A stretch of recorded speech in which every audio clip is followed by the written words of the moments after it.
익숙한 시간이 됐으니까 우리 함께 시작하려고 하는데요.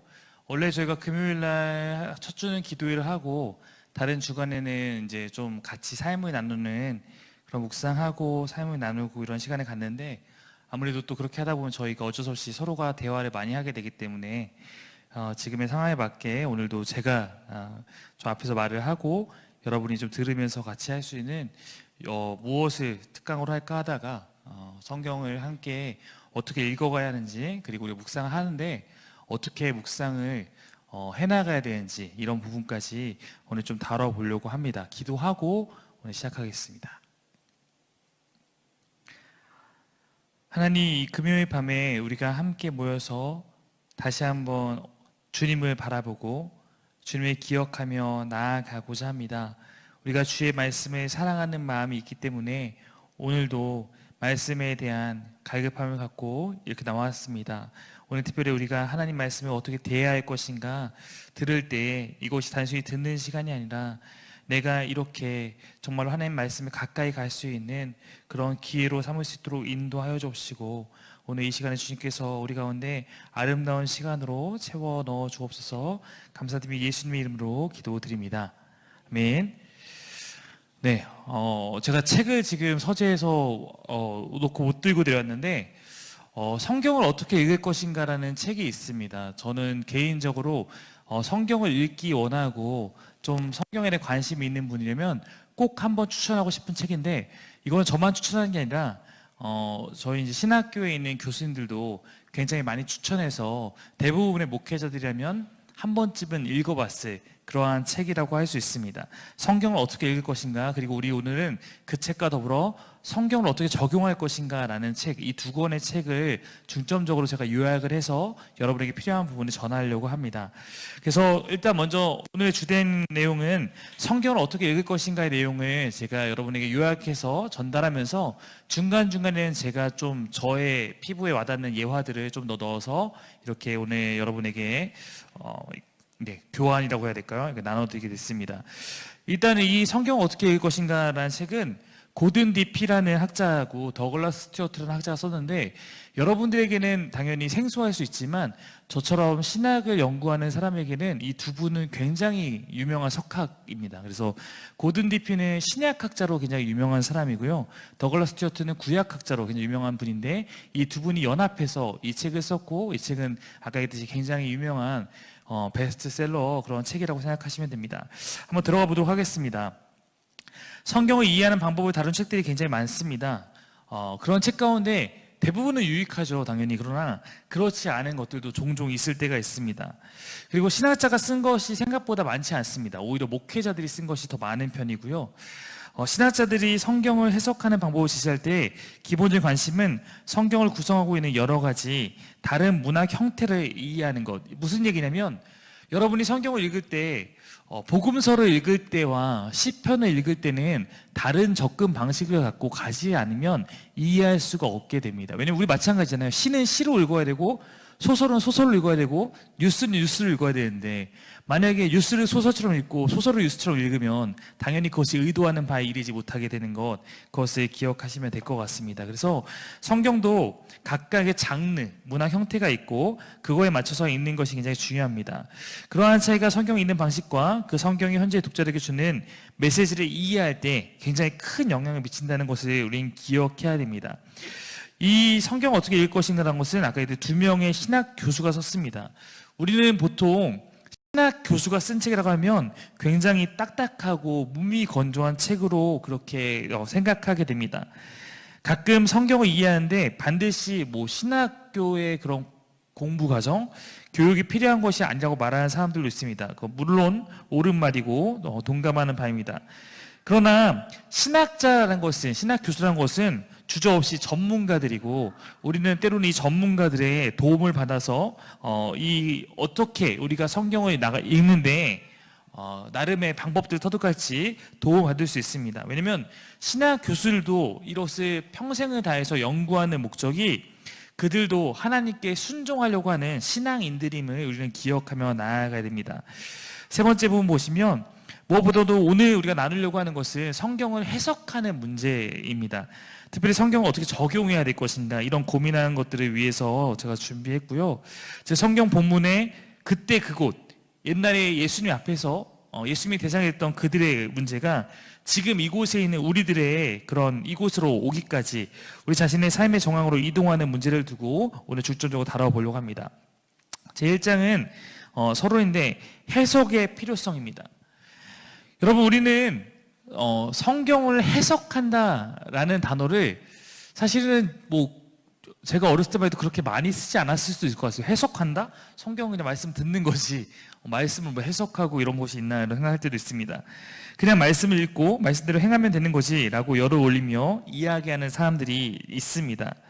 혹 어떤 이들은 전문적인 학자나 목사, 교사가 말하는 이 해석이 오히려 성경을 일반 사람들에게서 멀어지게 만든다는 거 그렇게 불만을 나타내기도 합니다. 물론 일견 옳은 얘기가 될 수도 있습니다. 그리스도인들이 성경을 읽고 믿고 그 말씀에 순종하기를 배우는 것이 가장 중요하다는 데 동감합니다. 그러나 성경은 저자가 있고 성경을 통해 전해주고 싶은 이야기가 있기 때문에 읽는 것도 중요하지만 제대로 바르게 읽는 것이 중요함은 두말할 나위가 없을 것 같습니다. 그러나 우리가 하나 기억해야 될 것은 거기 녹색 글씨로 했는데 좋은 해석의 목표는 독특함이 아니라는 것입니다. 가끔은 들어보지 못한 것을 가르치는 그런 해석이 있을 수도 있죠. 근데 오히려 사실 여러분 그런 해석을 낼 때는 경계해야 할 필요가 사실 있습니다. 비판적으로 듣는다고 하죠.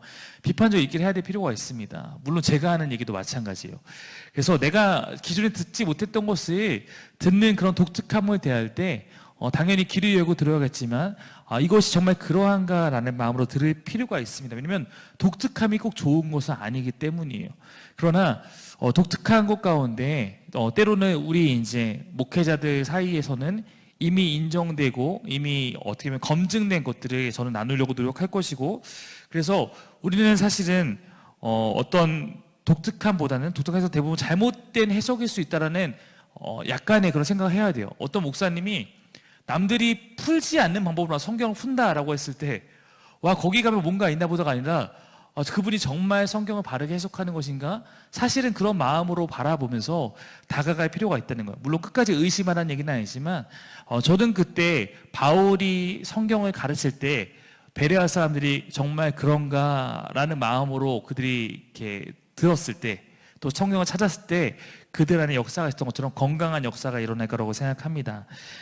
바른 해석이란 본문의 명확한 의미를 찾는 거죠. 성경이 무엇을 말하는지 흔히 이렇게 말하는 겁니다. 이와 함께 추구해야 될 가장 중요한 요소는 상식입니다. 성경은 이곳에 있는 여러분의 상식선 안에서 주어졌어요.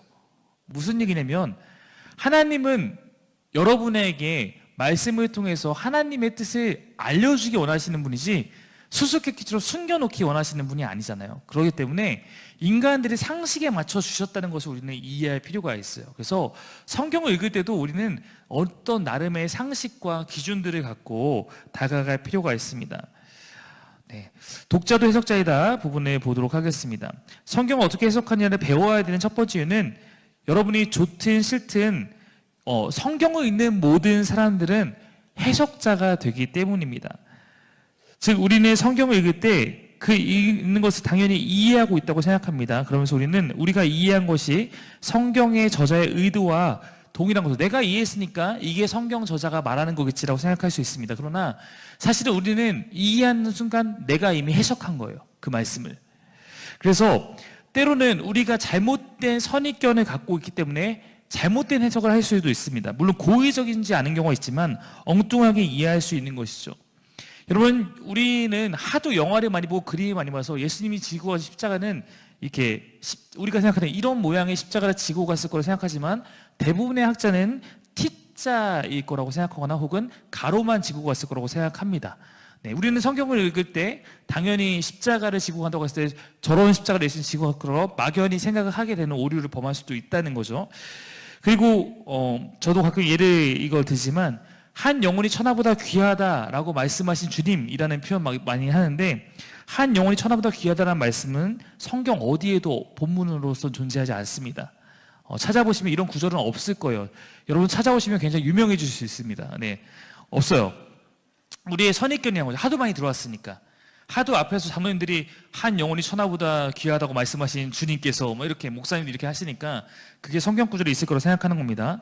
그리고 예수님의 옆에서 구원받았던 강도는 우편 강도가 아니지만 우리의 선입견 때문에 우리는 당연히 이 강도는 우편에 있을 것이다 생각할 수도 있고, 동방 박사는 성경에 어디에도 세 사람이라고 말하지 않지만 우리는 당연히 세 사람이라고 받아들이게 되는 우리의 선입견이 있기 때문에 성경을 우리는 이해한다고 하지만 때로는 우리의 필터가 이미 어떤 나름의 해석을 거쳐서 우리에게 가져다 줄 때도 있다는 것입니다. 물론 그것이 성경 저자가 원래 의도했던 것을 바르게 이해할 수 있는 필터라면 감사한 것이겠지만 때로는 그렇지 못할 수 있음을 우리 늘 날마다 인식하고 있어야 됩니다. 그래서 이미 해석에 동참하고 있습니다.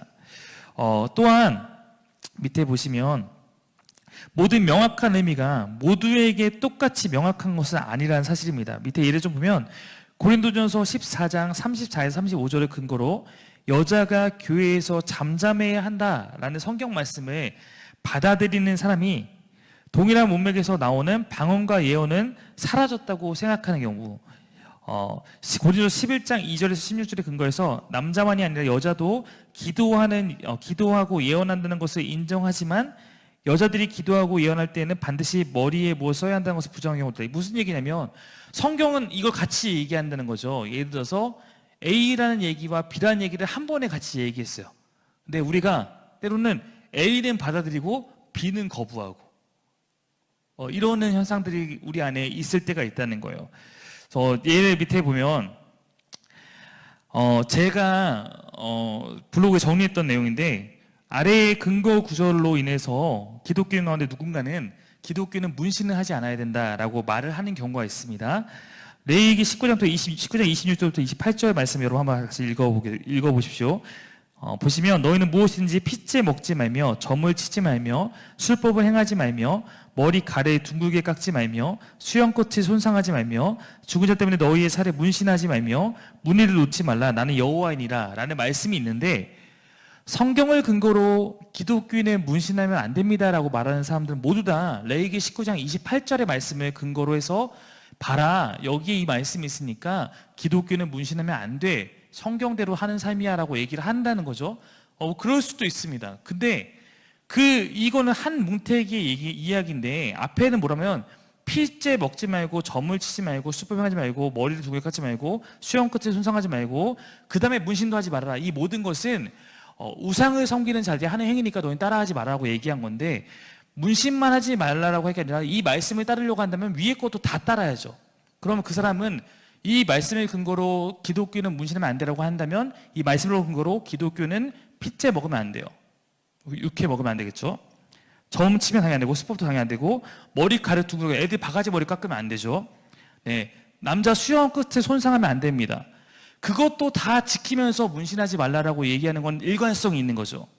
근데 그거는 다 괜찮은데 이것만 하지 마, 이건 성경에 나왔잖아 말하면 그건 성경의 일관성을 깨버리는 이야기가 된다는 거예요. 그럼 그거는 말 그대로 내 마음대로 성경을 취사 선택하게 되는 것입니다. 이처럼 성경을 믿는 그리스도인 간에 나름의 자신의 해석을 가해서 어떤 것들만 믿거나 어떤 일부만 받아들이거나 이런 이론들이 성행하고 있습니다. 이렇게 실적인 의미와 전혀 반대된 내용을 명확한 의미라고 생각하고, 더구나 그 해석은 내가 해석한 것은 성령으로 말미암은 것이라고 주장합니다.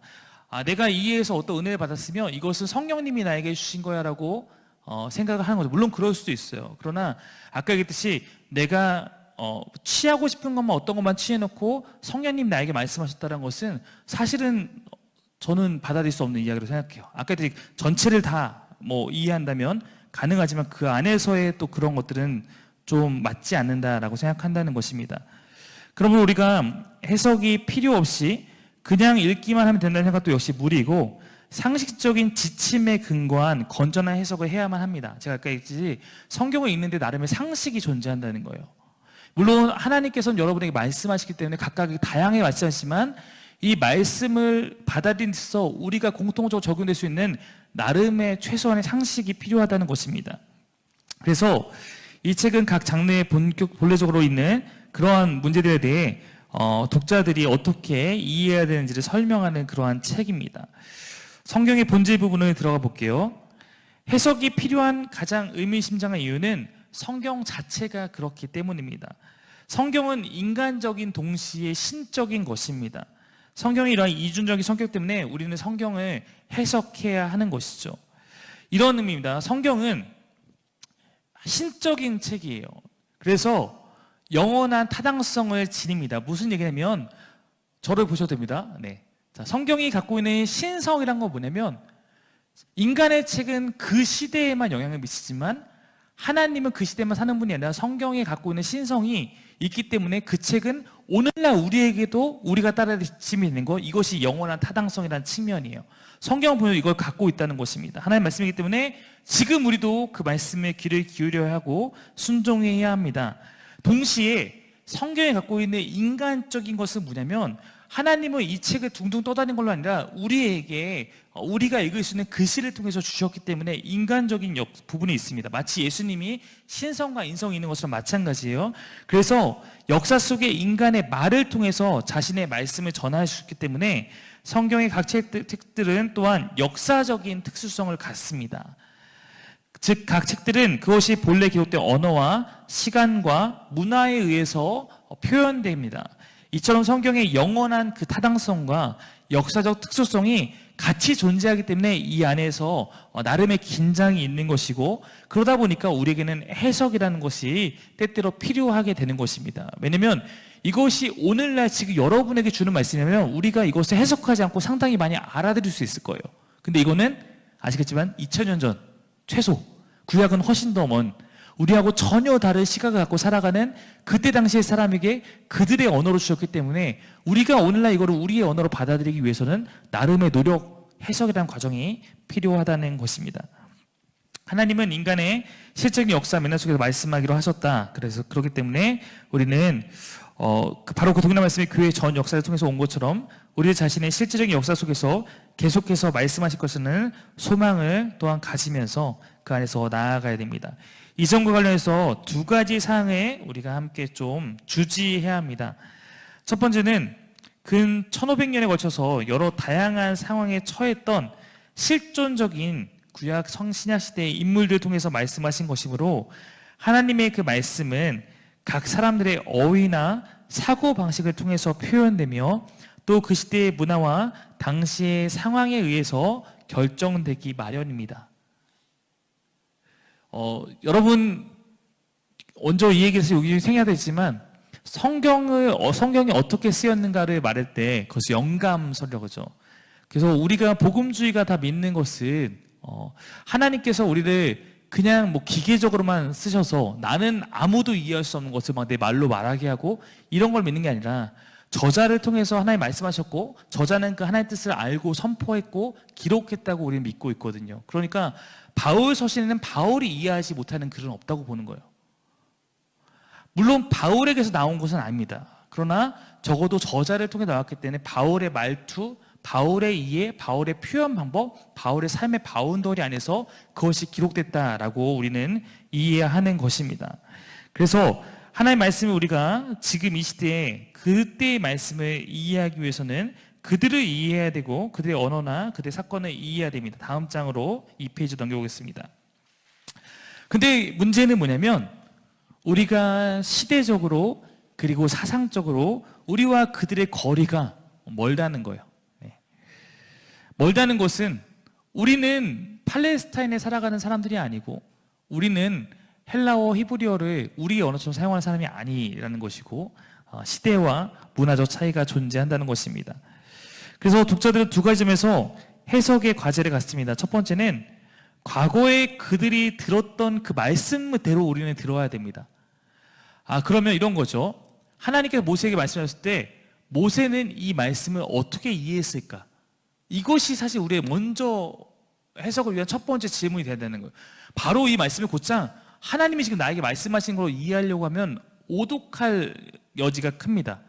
먼저 그 당시에 예를 들어서 우리가 얼마 전에 고린도전서를 썼으면 고린도전서에 있는 고린도 교회에 있는 사람들이 이 서신을 어떻게 이해했을까를 먼저 이해하고 그 다음에 우리의 이해로 가져와야 되는 거예요. 그래서 첫 번째는 과거의 글을 또 말씀으로 들어야 되고, 두 번째는 그 독일어 말씀을 지금 이제 우리가 듣기 위해서 배워야 하는 것입니다. 성경의 저자와 독자를 생각하지 않고 성경을 지금 나에게 주시는 것으로만 이해했을 때는 아까 그랬듯이 굉장한 오해의 소지가 크게 된다는 것입니다.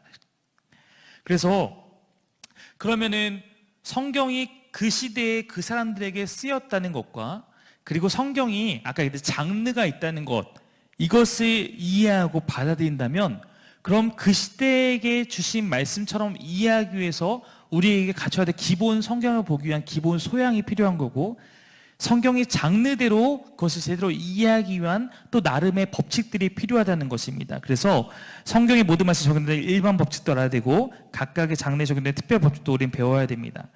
여러분, 첫 번째 가지고 주어지는 것이 지금 뭐라고 써있냐면 석의라고 써 있습니다. 석이라는 말을 들어보셨나요? 석의. 석이라는 말을 아마 우리 교인분들은 석이라는 말을 잘 안 들어봤을 거예요. 근데 저처럼 신학을 공부한 사람에게는 석이라는 것은 굉장히 필수적인 단어입니다. 근데 보통 신학교 1, 2학년 때는 잘 모르기 때문에 이제 1, 2학년 때 석이란 말을 수업 시간에 쓰면 교수님이 너는 좀 신학에 관심이 많구나 이렇게 얘기했던 것을 기억해요. 해석을 위해서 여기 있는 모두가 이제 우리가 제일 먼저 해야 될 것은 석의다 이렇게 생각하시면 됩니다. 석의. 석이란 본래의 의도된 의미를 찾는 신중하고도 조직적인 성경 연구 방법이에요. 이게 뭐냐면 아까 얘기했듯이 이 성경 자체가 어떤 의미인지 당시에 있는 그대로 나나 내 상황을 개입하지 않고 성경 자체가 무엇을 말하는지를 도출해내는 것, 본래의 의도가 무엇인지를 찾아내는 것, 이것을 석의라고 합니다. 여러분, 그러면 제가 이렇게 한번 물어볼게요. 여러분, 석의가 있습니다. 석의는 성경 있는 그대로 이거를 어떤 이미지를 찾아서 정리하는 거죠. 그럼 석의는 다양할까요? 석의의 다양성이 존재할까요? 석의는 굉장히 제한적입니다. 왜냐면 이 저자가 무엇을 말했는지를 찾는 것이 석이고, 그렇다면 이거는 말 그대로 우리가 국어 어떤 문제를 풀듯이 이 문맥이 지금 말하고 있는 것이 무엇인가를 찾을 때 그 답은 어느 정도 제한되잖아요. 당연히. 그래서 우리가 국어 문제 푸는 거 아닙니까? 답을 정할 수 있는 거잖아요. 내 이야기는 여러 가지로 나올 수 있지만 석의는 이 사람이 쓴 이 글의 요지가 무엇인가라고 하는 답은 한정돼 있잖아요. 그러면 석의는 어느 장로교 목사가 서기했든 성교교 목사가 서기했든 미국인이 서기했든 한국인이 서기했든 석의는 거의 비슷해야 되는 거예요. 석의는 비슷해야 되고 그 이후에 해석 과정은 다양한 겁니다. 석의는 비슷해요. 자, 그래서 모든 사람 때때로 서기적 방법을 사용하고 있고, 또한 그런 서기가 아주 건전한 것일 경우도 있지만, 그럼에도 불구하고 사람들은 성경 본문과 현대의 문화적 상황 사이에서 괴리감이 있을 경우에만 서기적 방법을 사용하는 경향이 짙은 것이 사실이다. 무슨 얘기냐면 아까 얘기했듯이 이것이 옛날 그 시대의 사람들의 이야기처럼 느껴지는 본문이 있고, 이거는 막 들으면 내가 지금 바로 이해돼. 그러면 옛날 그 시대 사람들에게 준 이야기처럼 느껴지는 거는 서기를 합니다. 이 사람들이 어떻게 이해했을까? 원래 저자들이 뭘 말했고 원래의 도처리 어떻게 들었을까? 이 과정 거치죠. 근데 우리는 내가 지금 막 바로 은혜 받을 수 있는 구절에는 서기를 잘 하지 않는다는 거예요. 이 얘기를 지금 하고 있는 겁니다. 그러나 서기는 사실 모든 본문에 다 필요한 첫 번째로 거쳐야 돼요. 왜냐하면 이 본문이 무엇을 말하고 있는지 찾는 거기 때문에 그렇습니다. 근데 이거 서기를 해야 된다 그러면 지금 여러분은 난 지금 내가 어떻게 성경을 읽어야 되나, 어떻게 성경 묵상해야 되나를 배우려고 왔는데 나보고 석의를 하라니 라면서 부담을 느끼시는데, 사실 밑에 써있지만 서기는 꼭 방법이 아니라 서기를 해야 된다는 사고와 단계를 여러분 인식하면 본문에 대한 이해를 풍부하게 하고, 굳이 성경 연구까지는 않더라도 성경 읽기를 할 때도 서기적으로 읽으려고 하는 것으로도 놀라운 체험을 할 수 있는 것, 이것이 성경 해석의 첫 번째 단계입니다. 여러분, 제가 사김의교회에서 지금 처음 설교한 게 2017년부터니까 3년 이제 반 정도를 설교했습니다. 제가 설교 재탕을 했을까요, 안 했을까요? 제가 설교 재탕을 할까요, 안 할까요? 네. 아직까지는 저는 설교 재탕을 사실 거의 안 했어요. 네. 이미 써놓은 원고로 설교해 본 적이 거의 없기 때문에 정말 있다면 한두 번, 매번 전 설교 원고를 다시 씁니다. 근데 같은 본문을 설교한 경우는 있었어요. 그렇죠? 옛날에 이 본문을 설교했는데 다시 설교하게 되는 경우는 있죠. 같은 본문으로 설교를 준비할 때는 저는 설교자로서 당연히 석의를 하고 해석을 하고 우리 교인들에게 어떻게 적용할까 이 과정을 거치는데, 같은 본문을 할 때는 저는 서기를 다시 하진 않아요. 왜냐면 서기는 내가 5년 전에 했어도 그때 그 서기 잘 들었으면 5년이 지났는데도 그 서기의 결론은 똑같은 거예요. 다시 할 필요가 없는 거죠. 다만 이런 경우는 있죠. 내가 옛날에는 신학적 지식이 너무 부족하고 자료를 찾는 능력이 부족해서 옛날에 막 10년 전에 설교한 거 보면 오그라들 때가 있잖아요. 아, 내가 이 본문을 왜 이렇게 봤지? 이런 건 다시 서기를 해야 되지만, 실제로 지금 사김의 교회에서 제가 목회를 해나가면서 3년 전에 했던 본문을 다시 설교할 때는 우리의 상황이 바뀌고 우리 성도들의 어떤 것들이 바뀌었기 때문에 해석과 적용의 문제를 다시 고민하는 거지, 서기는 거의 있는 그대로 사용하는 경우가 많이 있다는 것입니다. 서기의 일을 두 번째 보면 데살로니가전서 5장 22절에 악은 모든 모양이라도 버리라는 말은 사실 이 본문은 예언과 관련해서 나오는 말이에요.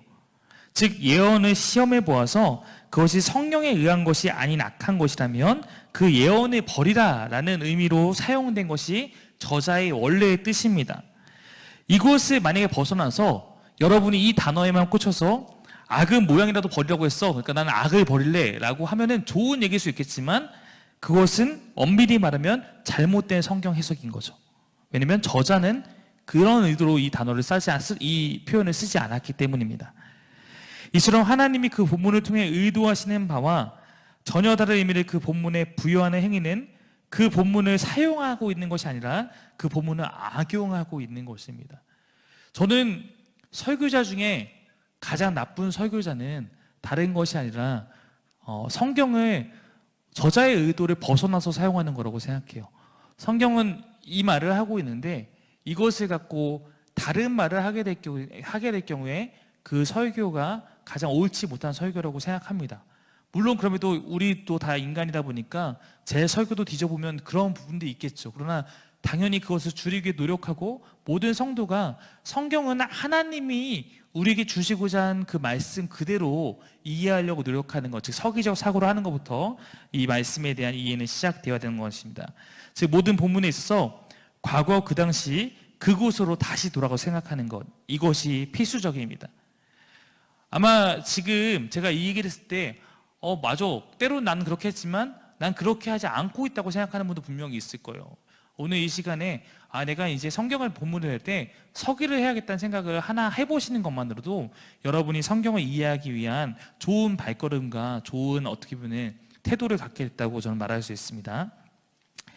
그리고 두 번째 중요합니다. 처음부터 전문가에게 의한 태도는 바람직하지 않습니다. 여러분 가장 가까이 있는 전문가라면 당연히 목사겠죠. 여러분 성경을 읽다가 뭐가 막힙니다. 무조건 저한테 연락해서 목사님 이거 뜻이 뭐예요? 라고 하는 것은 바람직하지 않다는 거예요.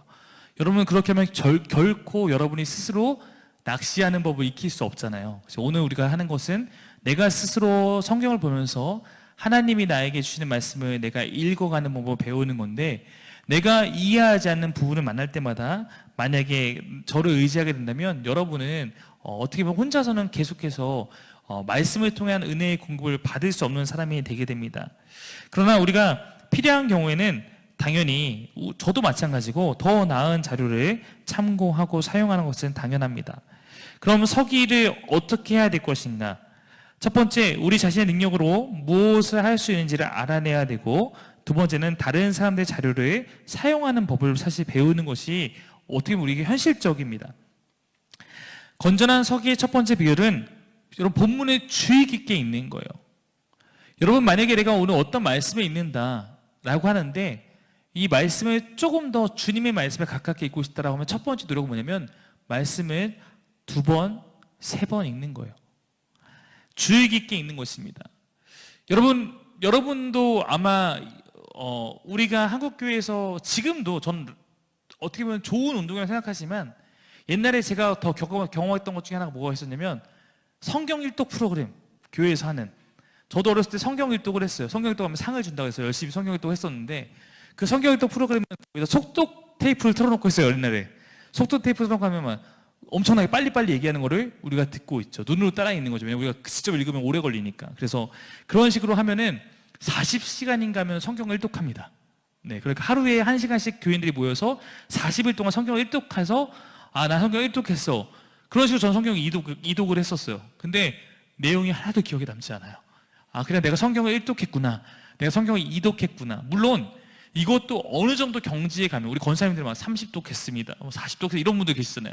그 정도로 있다 보면 이제는 눈에 들어와서 그 안에 건지겠지만 그런 식으로 1독, 2독 내가 성경을 알게 되거나 이러진 않거든요. 사실은 여러분이 성경대로 내 삶을 살아가기 위해서 더 필요한 것은 속독이 아니라 주의 깊게 천천히 읽는 겁니다. 의미를 이해하면서 읽는 거예요. 그리고 두 번째는 본문에 대한 바른 질문을 하는 법을 배우는 겁니다. 이제 이 부분은 질문이 무엇인지는 계속 나눌 거예요. 모든 성경 구절에서 반드시 해야 할 질문에는 기본적으로 두 가지가 있는데, 문맥에 대한 질문, 내용에 대한 질문이 있습니다. 그리고 다시 문맥에 대한 질문에는 역사적인 질문, 문화적 질문이 있습니다. 뒤에 보면 나오니까 우리 그거 이제 알아가도록 하겠습니다. 먼저 역사적 문맥은 책마다 달라지는 것으로 여러 가지 요인과 관련해 맺습니다. 저자와 당대 독자들의 시대와 문화와 배경 등이 우리가 성경을 읽는 데 있어서 굉장히 중요한 문맥이 됩니다. 역사적 문맥에서 더욱 중요한 문제는 성경의 각 책과 그 책들의 각 부분에서 배경과 목적을 파악하는 거예요. 여러분, 이 질문 굉장히 중요한데요.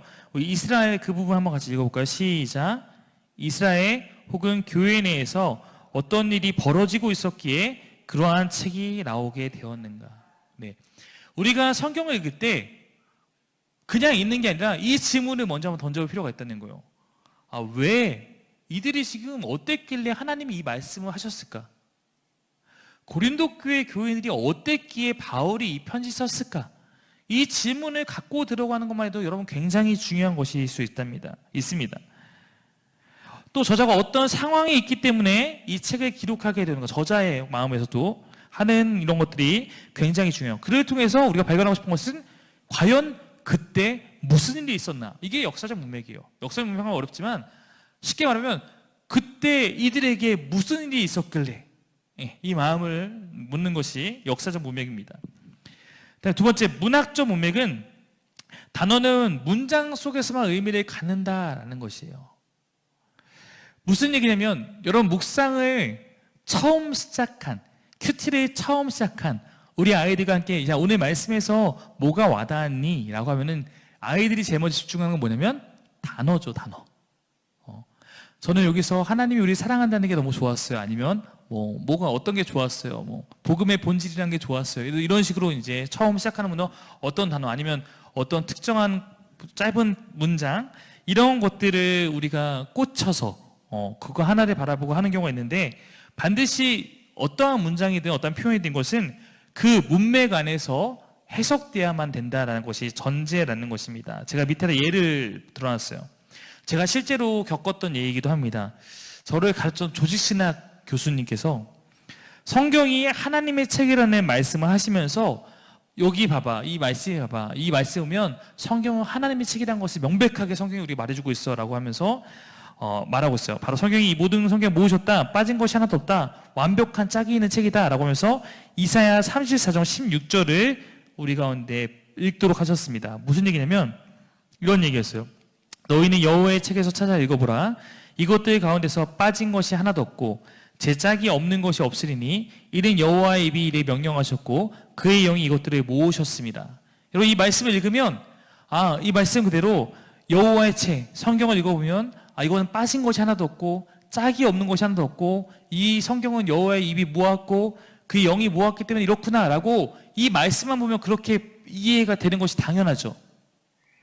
근데 이 말씀의 앞에 구절을 읽어보면 이것은 오늘날 우리에게 준 성경에 대한 이야기가 아닙니다.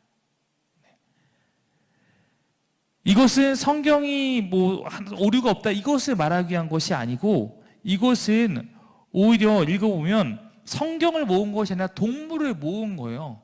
그래서 이런 것은 사실 이걸 갖고, 이 본문을 갖고, 물론 하나님의 책은 완전하다고 얘기하는 것은 그 단어 말은 틀리지 않지만, 이 본문을 근거로 봐라, 이 말씀에 근거한 것처럼 하나님의 책은 완전하다고 말한 것은 하나님께서 이 쓰신 책을 오독하고 잘못 사용한 그러한 예가 되는 것이죠. 조직신학 교수님도 이렇게 때로는 찾아보지 않으면, 한 구절만 보면 이런 실수를 저지를 수 있기 때문에 우리는 항상 이것이 정말로 앞뒤 봤을 때 그러한 의미인가를 생각해 볼 필요가 있어요. 그래서 던져야 될 질문은 주제가 무엇일까? 저자는 무엇을 말하고 있는가? 왜 여기서 그 말을 하고 있는가? 그러면서 그 다음에 무슨 말을 하는가? 이유가 무엇일까? 이런 질문들, 국어적인 질문들 던지는 게 문학적 문맥에서 우리가 올바른 해석을 해나갈 수 있는, 서기를 할 수 있는 가장 중요한 질문들이에요. 그래서 우리가 묵상 모임할 때, 이곳에 계신 여러분은 사김의 교회 묵상 모임에서 제가 페이퍼 만들면서 거기서 여러분에게 가끔 시키는 게 있죠. 이 단락을 읽고 이 단락의 주제를 적으세요. 그렇죠. 이렇게 해서 이 단락에 소제목을 달아보세요. 이렇게 하는 것은 그것이 바로 문학적 문맥을 우리가 바로 이해하기 위함이고, 제가 그 페이퍼를 만들 때 항상 그 페이퍼에 해당한 역사를 앞에 배경을 다루는 이유는 역사적 문맥을 놓치지 않기 위해서입니다. 그런 것들이 바로 그 묵상 안에 담겨 있는 것입니다. 이런 질문들은 원저자, 서기의 목표대로 원저자가 의도하는 바를 찾아내는 너무나 중요한 일입니다. 또한 내용의 문제, 내용의 단어들의 의미와 문장의 문법적 관계, 사본에 따라 진술한 바가 다를 경우 원본을 택하는 문제, 뭐 여러 가지 이런 문제들이 우리가 서기를 위해서 필요한 것입니다. 네, 밑에 예를 보면 뭐 비슷한 예인데요. 고린도서 5장 16절에서 바울은 비록 우리가 그리스도도 육체대로 알았으나 이제부터는 이같이 알지 아니하노라라는 말씀하였는데, 여기에서 육체대로라는 것은 누구를 수식하는 단어인가? 그리스도인가? 그리스도 안에 우리인가? 여기서 바울이 말하고자 하는 바는 문맥적으로 볼 때 우리가 더 이상 그리스도를 세상적 안목으로 알지 않는다라는 이야기를 한 거기 때문에, 우리가 때로는 이 수식어를 문맥을 보지 않고 잘못 선택할 경우는 오독할 수 있다. 이런 것들을 지금 설명한 내용이에요. 자, 서기를 잘했습니다.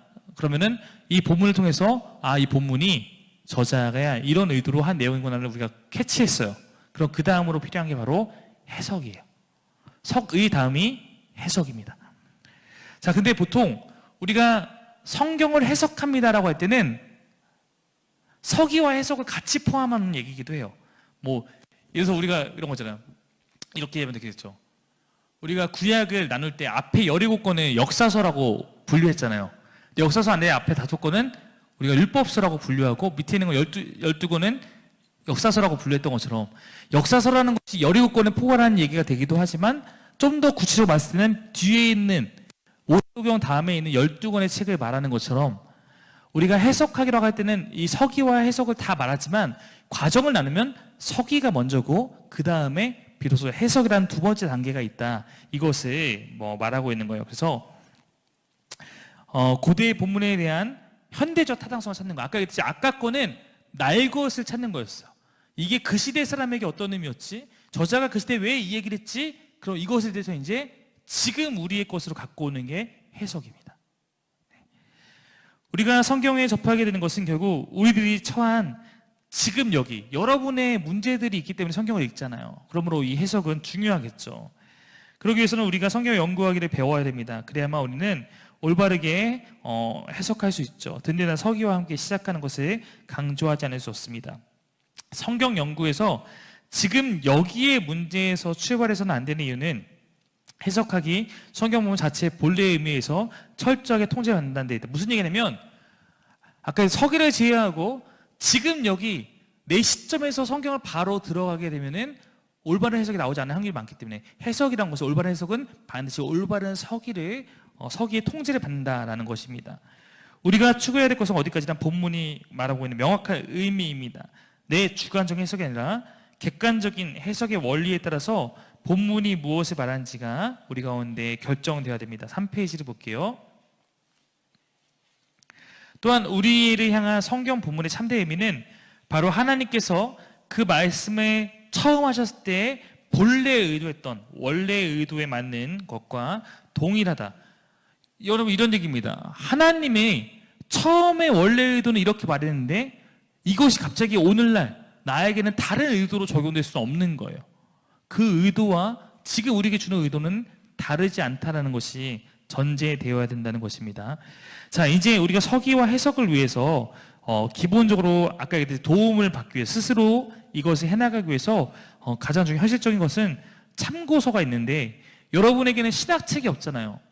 여러분이 이제 조금 더 나중에 신학을 공부하게 되면 주석을 보시게 되겠죠. 주석 아시죠? 네, 주석. 저기 여러 개 꽂혀 있습니다. 네, 볼 수 있어요, 여러분도. 근데 주석을 보는 건 사실 되게 지루한 일이거든요. 주석은 거의 백과사전 같기 때문에 그러므로 우리가 가장 먼저 할 수 있는 것은 좋은 번역 성경을 보는 겁니다. 성경은 66권은 원래 두 가지 언어, 정확히 말하면 세 가지 언어예요. 구약은 조금 다른 부분이 있죠. 기본적으로는 히브리어와 헬라어, 그렇지만 구약의 일부는 아람어로 기록되어 있습니다. 이런 언어들로 기록되어 있습니다.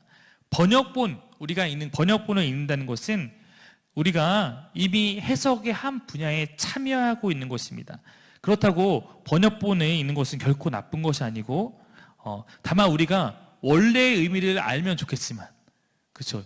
우리가 헬라어를 잘하고 히브리어를 잘해서 번역본을 거치지 않고 원어를 볼 수 있으면 제일 좋겠지만, 왜냐면 해석을 거치지 않으니까 우리는 어쩔 수 없이 어떤 종류의 번역본을 보느냐에 따라서 어떤 종류의 해석의 필터링을 거친 다음에 우리가 보게 된다는 건데, 이것은 나쁜 일은 아닙니다. 다만 좋은 번역본을 택하는 필요는 있어요. 첫째, 정말로 좋은 번역 성경이라면 그 번역 성경 하나를 주로 사용하는 것도 좋습니다. 그런 성경을 연구할 때는 적어도 서너 가지 역본들을 잘 선택해서 사용해야 할 것입니다. 제가 최근에 상금론 비판이라는 것을 갖고 특강했을 때 제가 그때 설교를 위해서 여러 가지 번역본을 비교하는 것들을 그때 거기 종이에다 보여드렸던 적이 있을 거예요. 그래서 개역 개정을 보고 개역 한글을 보기도 하고 새 번역을 보기도 하고 공동 번역을 보기도 하고 영어 성경을 보기도 하고 이런 걸 통해서 모두가 이 단어를 이렇게 해석했나? 만약에 다르게 해석한 부분이 있으면 어느 게 좀 더 나을까? 이런 것들을 고민해 볼 수 있는 거죠. 네. 일단은 원본, 여러분 성경 원본은 어디에도 존재하지 않아요. 성경 원본은 우리가 보는 모든 것은 사실은 해석본일 수도 있고 혹은 사본입니다. 현존하는 것은 수천 가지의 사본으로서 모두 손으로 쓴 것이기 때문에 대략 약 1400년 동안 성경의 첫 두루마리를 받은 사람들이 그것을 사본으로서 베껴서 한 겁니다. 지금 제가 갑자기 성경에 대한 원본의 문제 잠깐 얘기해야 되는데, 잠깐 저를 보시면 이 기회니까 잠깐 설명해드리면, 성경이 맨 처음에 두루마리로 쓰였을 거 아닙니까? 고린도전서라면 편지로 갔겠죠. 근데 그때 사실은 돌려보는 회람용이니까 이 교회 저 교회 가게 되는데, 우리가 고린도 교회입니다. 고린도 교회가 보고 저희 옆에 있는 데살로니가 교회한테 이 편지를 돌려보내서 그들도 이 은혜를 받게 해야 돼요. 그럼 우리는 이 말씀을 보고 지침을 삼아야 되는데 우리가 이걸 줘버리면 우리는 없잖아요. 그러면 사본을 만들겠죠. 써서 보내거나 원본을 갖고 사본을 보내거나 사본을 우리가 갖고 원본을 보내거나 이런 식으로 성경이 하면서 사본들이 생겨나게 됩니다. 근데 사본은 복사기가 아니잖아요. 인간이 다 쓰는 거잖아요. 그러다 보니까 계속해서 손으로 베껴 쓰게 돼서 대부분 이런 필사본들은 매우 흡사하지만 후기의 필사본들은 초기의 사본 및 역본들과 적지 않게 다릅니다. 여러분 정말로 나중에 저희도 한번 해보면 좋겠지만 어떤 교회에서 또 이런 거 하기도 해요. 성경을 전체를 일독을 쓰는 거 정말 대단하신 분들이죠. 성경을 전체를 써서. 근데 아무리 우리가 고심하고 심혈을 기울여서 성경을 쓴다고 하더라도 거기에 분명히 우리 인간이기 때문에 오타가 발생할 수 있잖아요. 그렇죠? 제가 컴퓨터로 치는데도 제가 맨날 수없이 오타를 남기는데 그렇지 않겠습니까? 그러다 보니까 당연히 성경 사본은 다 오타가 있다고 생각하시면 돼요. 대부분. 그래서 사실 신약에 대한 헬라어 사본만 5,000가지가 넘게 발견됐는데 완벽하게 일치하는 것이 단 하나도 없습니다. 한 글자라도 어디가 틀린 거예요. 그러면 뭐가 원본일지를 여러분, 우리는 원본을 하나님이 원래 우리에게 주신 성경이 무엇을 어떤 것인가를 궁금하잖아요. 원본을. 그럼 어떻게 해야 돼요? 사본들을 비교하겠죠. 그렇죠? 그러면 사본들이 하나, 둘, 셋, 넷, 다섯, 6개가 있는데 6개 중에 5개는 이 단어를 이렇게 했는데 여기 한 사람만 비슷하게 딴 단어 썼으면 이 단어가 원문이겠구나. 이렇게 검증을 통해서 우리에게 그것을 지금의 형태로 우리가 전해지게 된 거기 때문에 99.9%의 정확성을 갖고 있지만 0.1%는 혹시 모르죠. 5명이 다 실수하고 이 한 명이 맞았을 수도, 이런 것을 갖고 있는데, 다만 우리가 성경 오류가 없다는 건 무슨 얘기냐면 성경이 한 단어 틀렸다고 뜻이 다 변질되는 거 아닙니까? 성경이 원래 전하고자 하는 의도를 드러내기에는 전혀 부족함이 없다, 이런 의도로 우리 성경이 오류가 없다고 말하는 것입니다. 네, 그러므로 밑에 얘기했듯이 피사복이 서로 비교해서 문장에 실수한 것을 결정하고 이렇게 하는 것들이 본문을 비평하는 거예요. 그래서 여러분 성경을 보다 보면 밑에 보면 어디 사본에는 이러이러한 말씀이 있습니다, 혹은 가로쳐 있는 것들, 이런 것들은 다 발견된 사본 가운데 한 60% 정도에는 이 말씀이 있는데 40% 정도에는 없는 경우, 이런 경우, 예를 들어서 좀 더 메이저한 게 실리네인 거예요. 여러분 없음이라는 성경 구절을 갖고 있잖아요. 없음. 그러면 한 10개 중에서 80%의 성경에는 이게 없어요, 이 구절이. 근데 한 20% 성경에는 여기에 이상한 여기 없는 구절이 있는 거예요. 이걸 받아들이긴 좀 어려우니까 없음이라고 표시해놓고 밑에다가 어떤 사본에는 여기에 이런 구절이 있습니다 라고 표현을 해서 우리에게 최대한 선택의 기회를 주는 거예요. 이렇게 성경을 좀 보시면 될 것 같고, 네, 언어의 문제, 성경 아까 했듯이 번역을 한 거기 때문에 여기에는 원어가 있고 수용 언어, 우리가 해석한 그런 언어들이 있습니다. 그래서 쭉 이제 어려운 얘기 넘기면, 번역을 할 때 크게 3가지 정도의 번역적 특징이 있는데, 문자 번역은 여러분이 어떻게 이해할까에 대한 관심보다 원어를 있는 그대로, 약간은 말이 좀 안 되지만, 여러분 영어를 배울 때 이걸 뭐라 그래요? 직역. 그렇죠? 직역이라고 해요. 직역.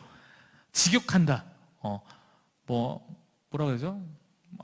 뭐라고 할까요? I'm your mother 이렇게 하면 나는 너의 엄마다. 직역 맞네요, 말이. 아무튼 이런 얘기를 할 때 직역을 하는 것은 꼭 이것이 정확한 의미가 아니더라도 직역을 하는 것은 원래 의미대로 하는 것, 이런 것들이 이제 직역이라면, 의역은 조금 더 해석하기 편한 걸로 하는데 성경도 그런 특징들이 있어요. 물론 이거는 제가 그냥 나누는 거예요. 밑에 파란색 글씨는 제가 느끼기에는 오히려 좀 문자적인 것들을 성경에 있는 그들의 권위를 좀 나타내는 것이 개역 개정이라면, 조금 더 자유번역, 즉 원어의 단어를 있는 그대로 나타내고자 하는 거에 대한 관심보다는 역사적 간격, 즉 우리가 지금 이해하기 쉽게 시간의 간격을 극복하기 위해서 우리에게 맞는 언어로 표현하는 성경들이 있습니다. 대표적으로 메시지 성경, 현대인 성경, 이런 것도 있죠. 그리고 역동적 대응은 좀 이 2가지를 함께 잡으려고 노력한 건데, 저는 이런 책이 세번역이라고 생각합니다. 네, 그래서 저는 세번역 성경을 굉장히 좋아해요. 대부분 저뿐만 아니라 학자들은 세번역 성경을 굉장히 좋아합니다. 그래서 저는 한국교회가 개역 개정을 대부분 쓰기 때문에 저희도 개역 개정을 쓰지만, 일부 교회들이 세번역을 아예 메인 성경으로 쓰는 경우들도 있거든요. 저는 충분히 그거에 동의하고, 그리고 묵상할 때 가끔 메시지 성경을 쓰는 분들도 많이 있는데 그것도 동의합니다. 왜냐하면 우리의 언어로 좀 더 이해하고 싶을 때 이런 것들을 다 활용해 볼 수 있다는 것이죠.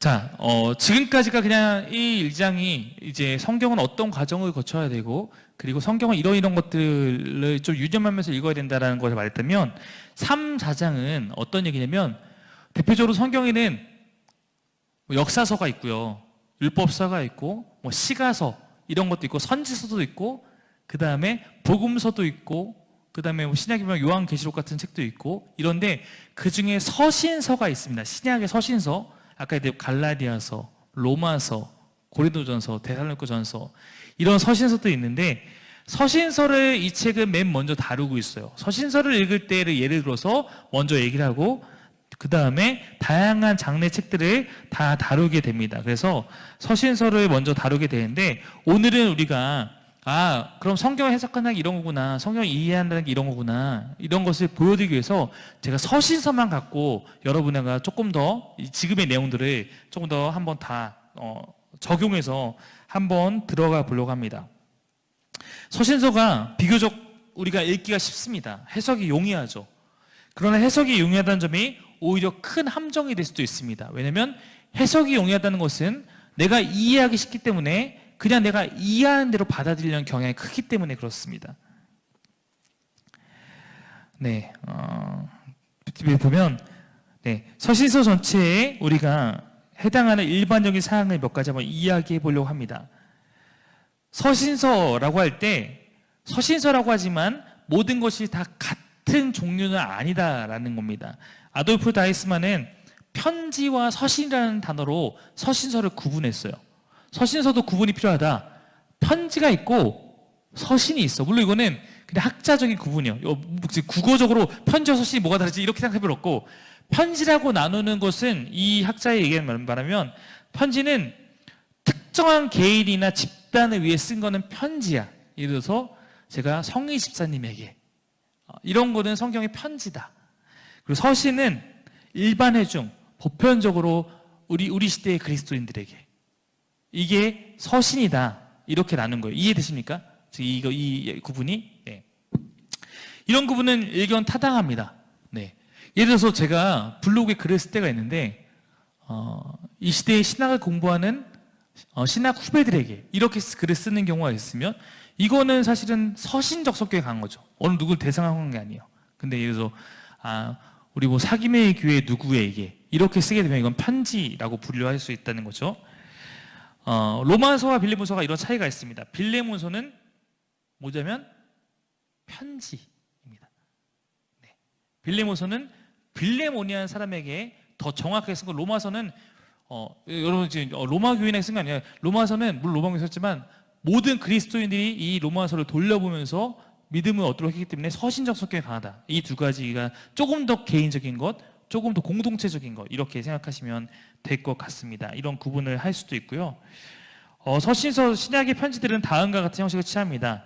발신인의 이름, 예컨대 바울, 수신의 이름, 고린도에 있는 하나님의 교회에게 인사가 먼저 나오고, 기도와 감사가 나오고, 본문이 나오고, 끝 인사가 나오는 식으로 모든 거의 서신서들은 이렇게 나타나 있습니다. 가변적인 것, 4번은 뭐 있을 때도 있고 없을 때도 있고 이런 부분들 다른 형식이 발생하기도 합니다. 야고보서, 베드로서는 모두 편지 형식으로 쓰였지만 모두 마지막 인사가 없고 이런 특징들도 있습니다. 이거는 넘어갈게요. 네.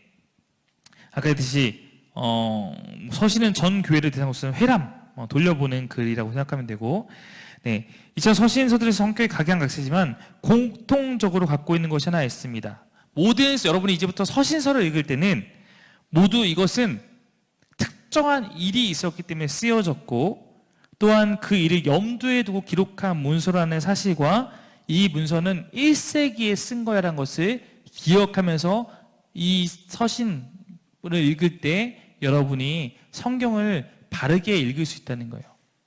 이 질문이 필요한 서신을 읽을 때는 쉽게 말하면 왜 썼을까? 지금 여기 무슨 일이 있었을까? 이거 하나하고 지금 이 시대는 우리하고 다른 2000년 전에 고린도지. 이들의 배경은 이 두 가지를 항상 머릿속에 두면서 이 책을 읽어야지만 바르게 이해할 수 있다는 것입니다.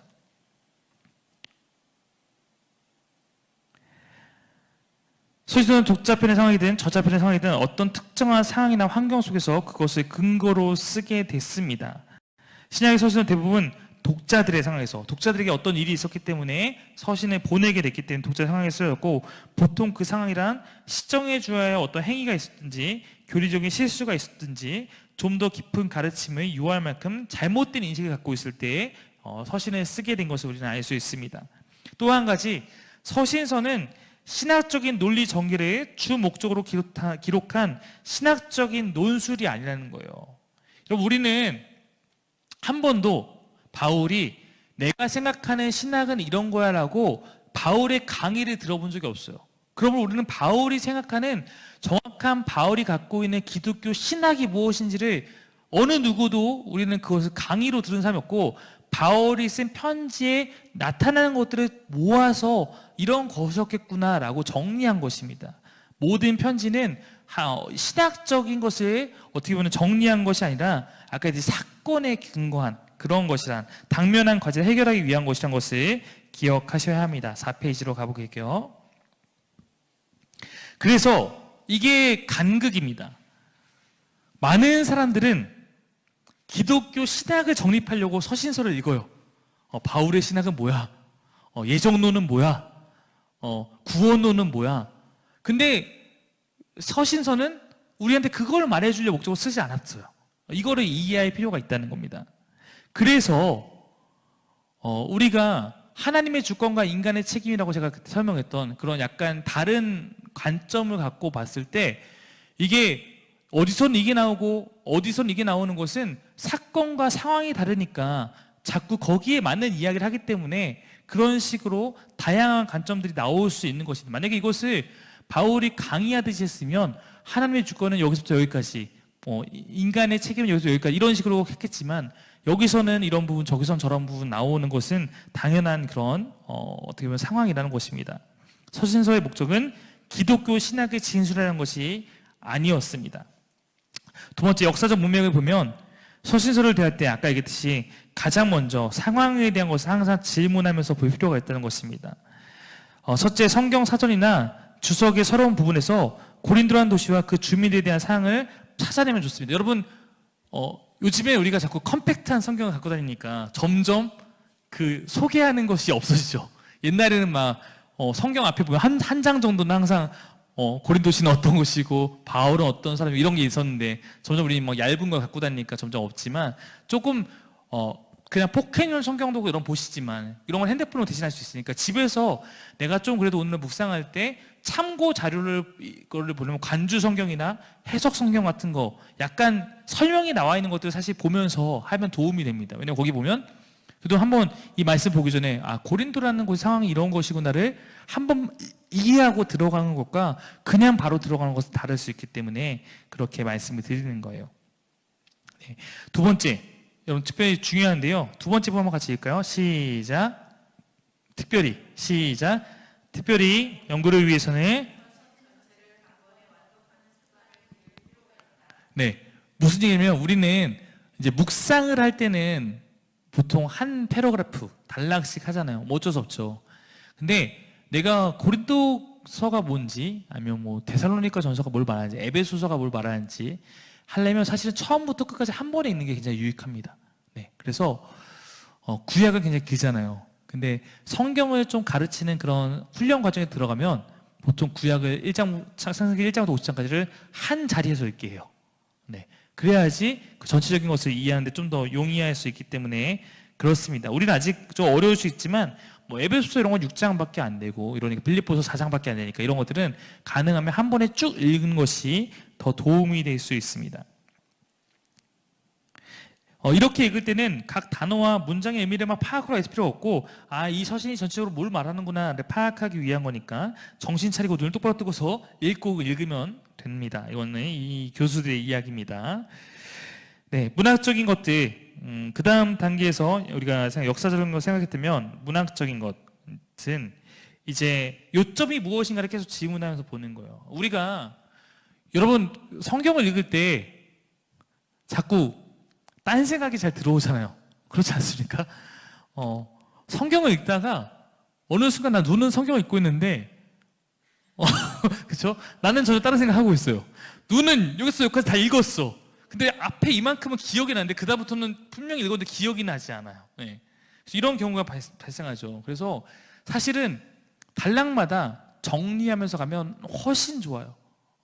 여기서 여기까지 읽은 다음에 여기에 아까 소제목은 뭐 여기서 이런 식으로 성경을 읽어버렸다면 여러분은 정말로 성경을 꼼꼼하게 읽을 수 있는 그런 도움을 받을 수 있습니다. 물론 이 모든 것들은 실천할 때 의미가 있을 것입니다. 각 문학 내용을 간단히 진수로 아까 이거 요약하는 거죠. 바울이 뭘 말하는 것인가 이런 것을 정리해 보는 거. 바울이 여기서 말씀하신 우리의 생각 뭐 이렇게 하는 거. 그래서 공부를 잘하는 사람들이 있어요. 공부를 잘하는 사람들의 특징은 그들이 공부한 책만 봐도 좀 나타납니다. 네. 항상 거기에 이렇게 요약해서 정리해 놓은 자기만의 언어들이 있는 경우가 있거든요. 사실 그것만 봐도 굉장히 유익할 때가 있거든요. 그래서 성경을 읽을 때 우리도 그래서 요즘에 그런 것도 파는 거 아시죠? 옆에 메모가 가능한 성경. 네. 사실 그런 것들이 이런 훈련을 하기는 굉장히 유익할 수 있죠. 옆에다가 내가 적을 수 있으니까. 네, 요점의 주의사항은 요점의 이야기에서는 본문을 떠나서 안 됩니다. 당연히 본문에 있는 것을 요점으로 기록해야 됩니다. 줄거리에 맞지 않는 내용은 본문에 없습니다. 이 모든 사실은 모든 책에 그대로 적용되니까 항상 본문을 떠나지 않는 것 문학적으로 계속 중요합니다. 역사적인 거는 아까 했지 거시적으로 쭉 보는 것들과 배경이 있는 성경을 좀 찾아봐라. 문학적인 것은 요약하면서 봐라. 제가 이렇게 얘기해 드린 거예요. 실질적으로. 자, 우리가 좀 실제적인 부분을 좀 한번 보겠습니다. 문제 구절들. 본문이 어렵게 보이는 것은 그 본문이 계속 말하지만 우리를 위해 쓴 것이 아니기 때문에, 사김의 교회 2020년에 대한민국의 양주에 살고 있는 우리를 위해 쓴 거면 우리는 해석할 필요가 없이 바로 받아들일 수 있어요. 나를 위해 써준 거니까요. 여러분, 제가 여러분에게 편지 썼어요. 사랑하는 민정 지사님, 요즘 힘드시죠? 여러분, 이걸 해석하십니까?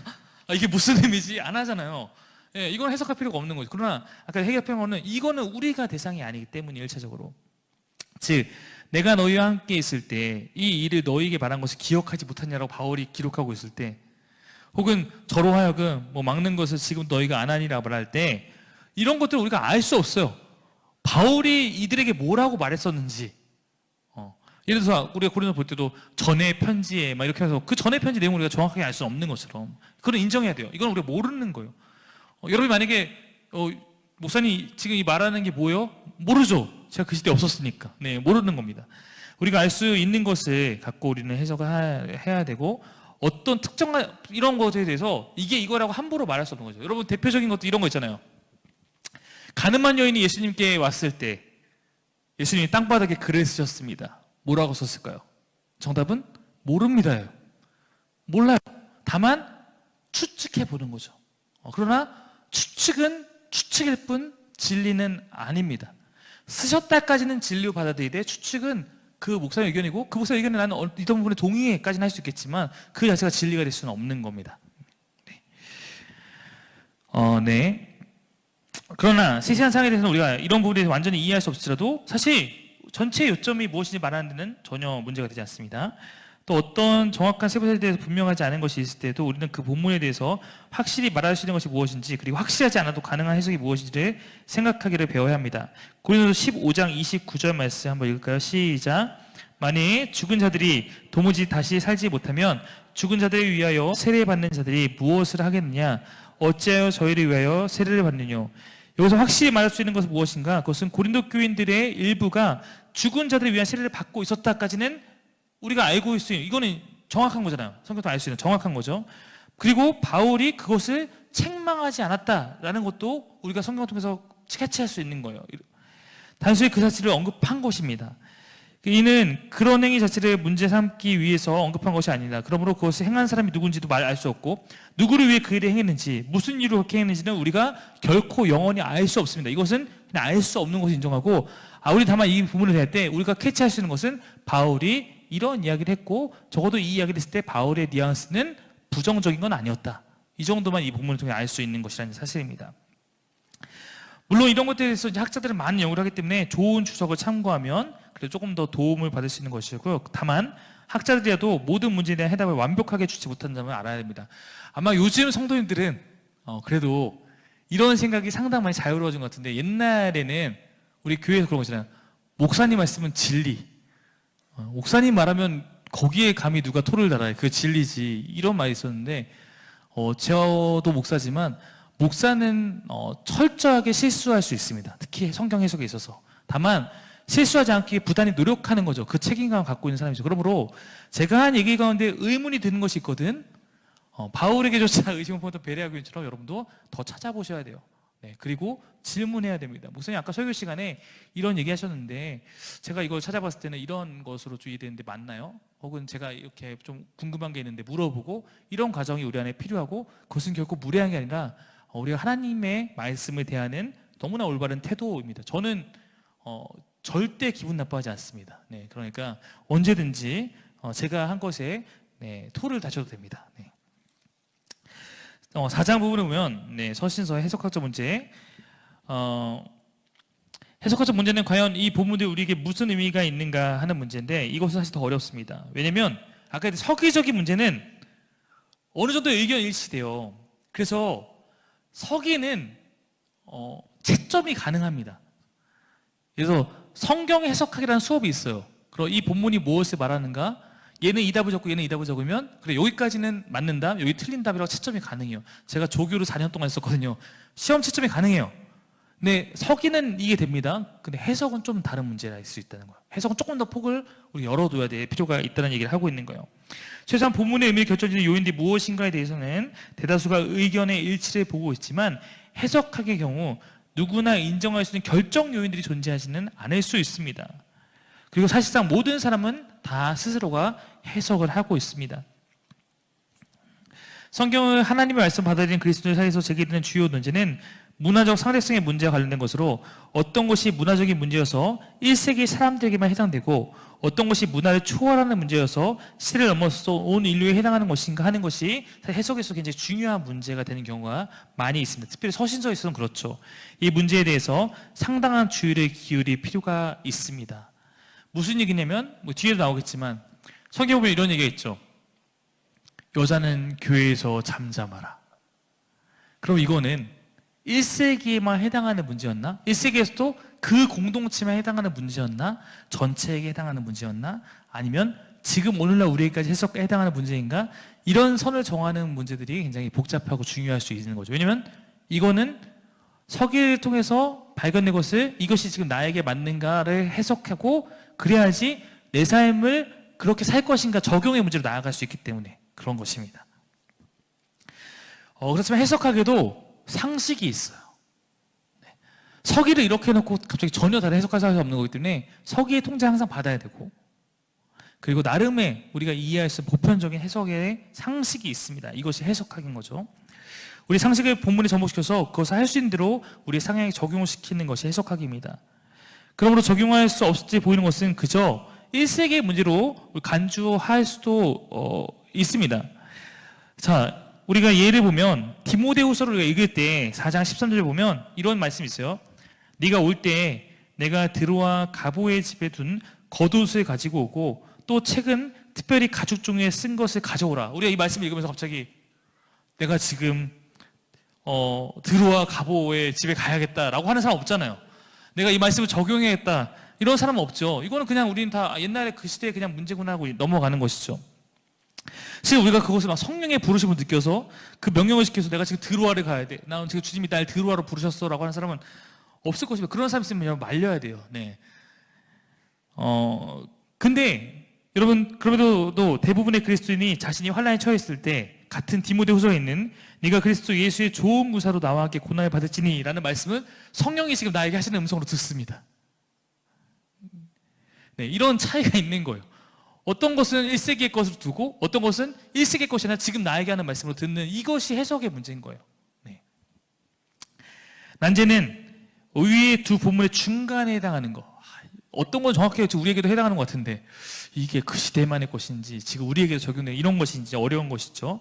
이런 본문에 대해서는 일관성이 없고 따라서 특정한 본문만을 선호하거나 혹은 회피하게 되는 경향이 있습니다. 그러므로 일관적인 이것에는 이러한 것을 해석해 나가기 위해서 나름의 지침들이 있다라는 것을 제가 소개하는 거예요. 기본 법칙. 어떤 본문도 계속 얘기하게 됩니다. 어떤 본문도 그 본문의 저자나 그의 첫 독자들에게 의미하지 않는 바를 의미할 수 없다. 자, 이제 예를 보시면 잘 알 거예요. 이거 원칙입니다. 그렇기 때문에 언제나 서기가 우선되는 것이고 이것이 우리 가장 기본적인 원칙. 이걸로 항상 벗어나시면 안 돼요. 이것을 벗어난 해석은 틀린 해석으로 여러분 인정하셔도 됩니다. 아, 이 목사님 설교 틀렸어 해도 돼요. 자, 보십시오. 고린도전서 13장에서 10절에서 온전한 것이 올 때는 부분적으로 하던 것이 폐하리라. 이것을 어떤 사람은 성경이라고 해석합니다. 그러니까 온전한 것, 성경이 왔으니까 부분적으로 하던 것은 폐한다 라고 말하는 설교를 하거나 해석을 하거나 적용을 하는 사람이 있다라고 생각합시다. 온전한 것은 신약 성경의 형태로 이미 왔기 때문에 부분적으로 하던 것은 즉 예언과 방언은 멈췄어 라고 말하는 사람이 이 본문의 근거로 말한다면 그것은 어떤 거예요? 틀린 거예요. 왜 틀렸어요? 이 온전한 것이 성경이라는 것을 성경이 서기적으로 말해주고 있지 않기 때문이에요. 제가 무슨 얘기하는지 이해가 되십니까? 자, 보세요. 이 해석은 본문의 의미가 절대 다른 거죠. 왜냐하면 바울이 즉 고린도 교회 교회들한테 야 너희한테 성경이 올 거야 라고 말했겠어요? 여러분 제가 바울이 자기의 글이 성경 오늘날 우리 성경의 형태로 남았을 거라고 생각했을까요? 전 바울이 그랬으면 절대 이렇게 안 썼을 거라고 생각합니다. 좀 더 고상하게 썼겠죠. 네. 바울도 몰랐어요. 저자도 몰랐어요? 독자는 당연히 몰랐겠죠. 근데 그들 1세기의 저자와 독자도 몰랐던 거를 갑자기 우리가 이것은 그들이 성경에 대해서 말한 거야라고 말하는 것은 말이 안 된다는 거예요. 그러므로 이 본문을 갖고 그렇게 설교한 것은 서기에 맞았기 때문에 그 해석은 틀린 겁니다. 네, 그 다음에 5페이지 넘기면 두 번째 법칙은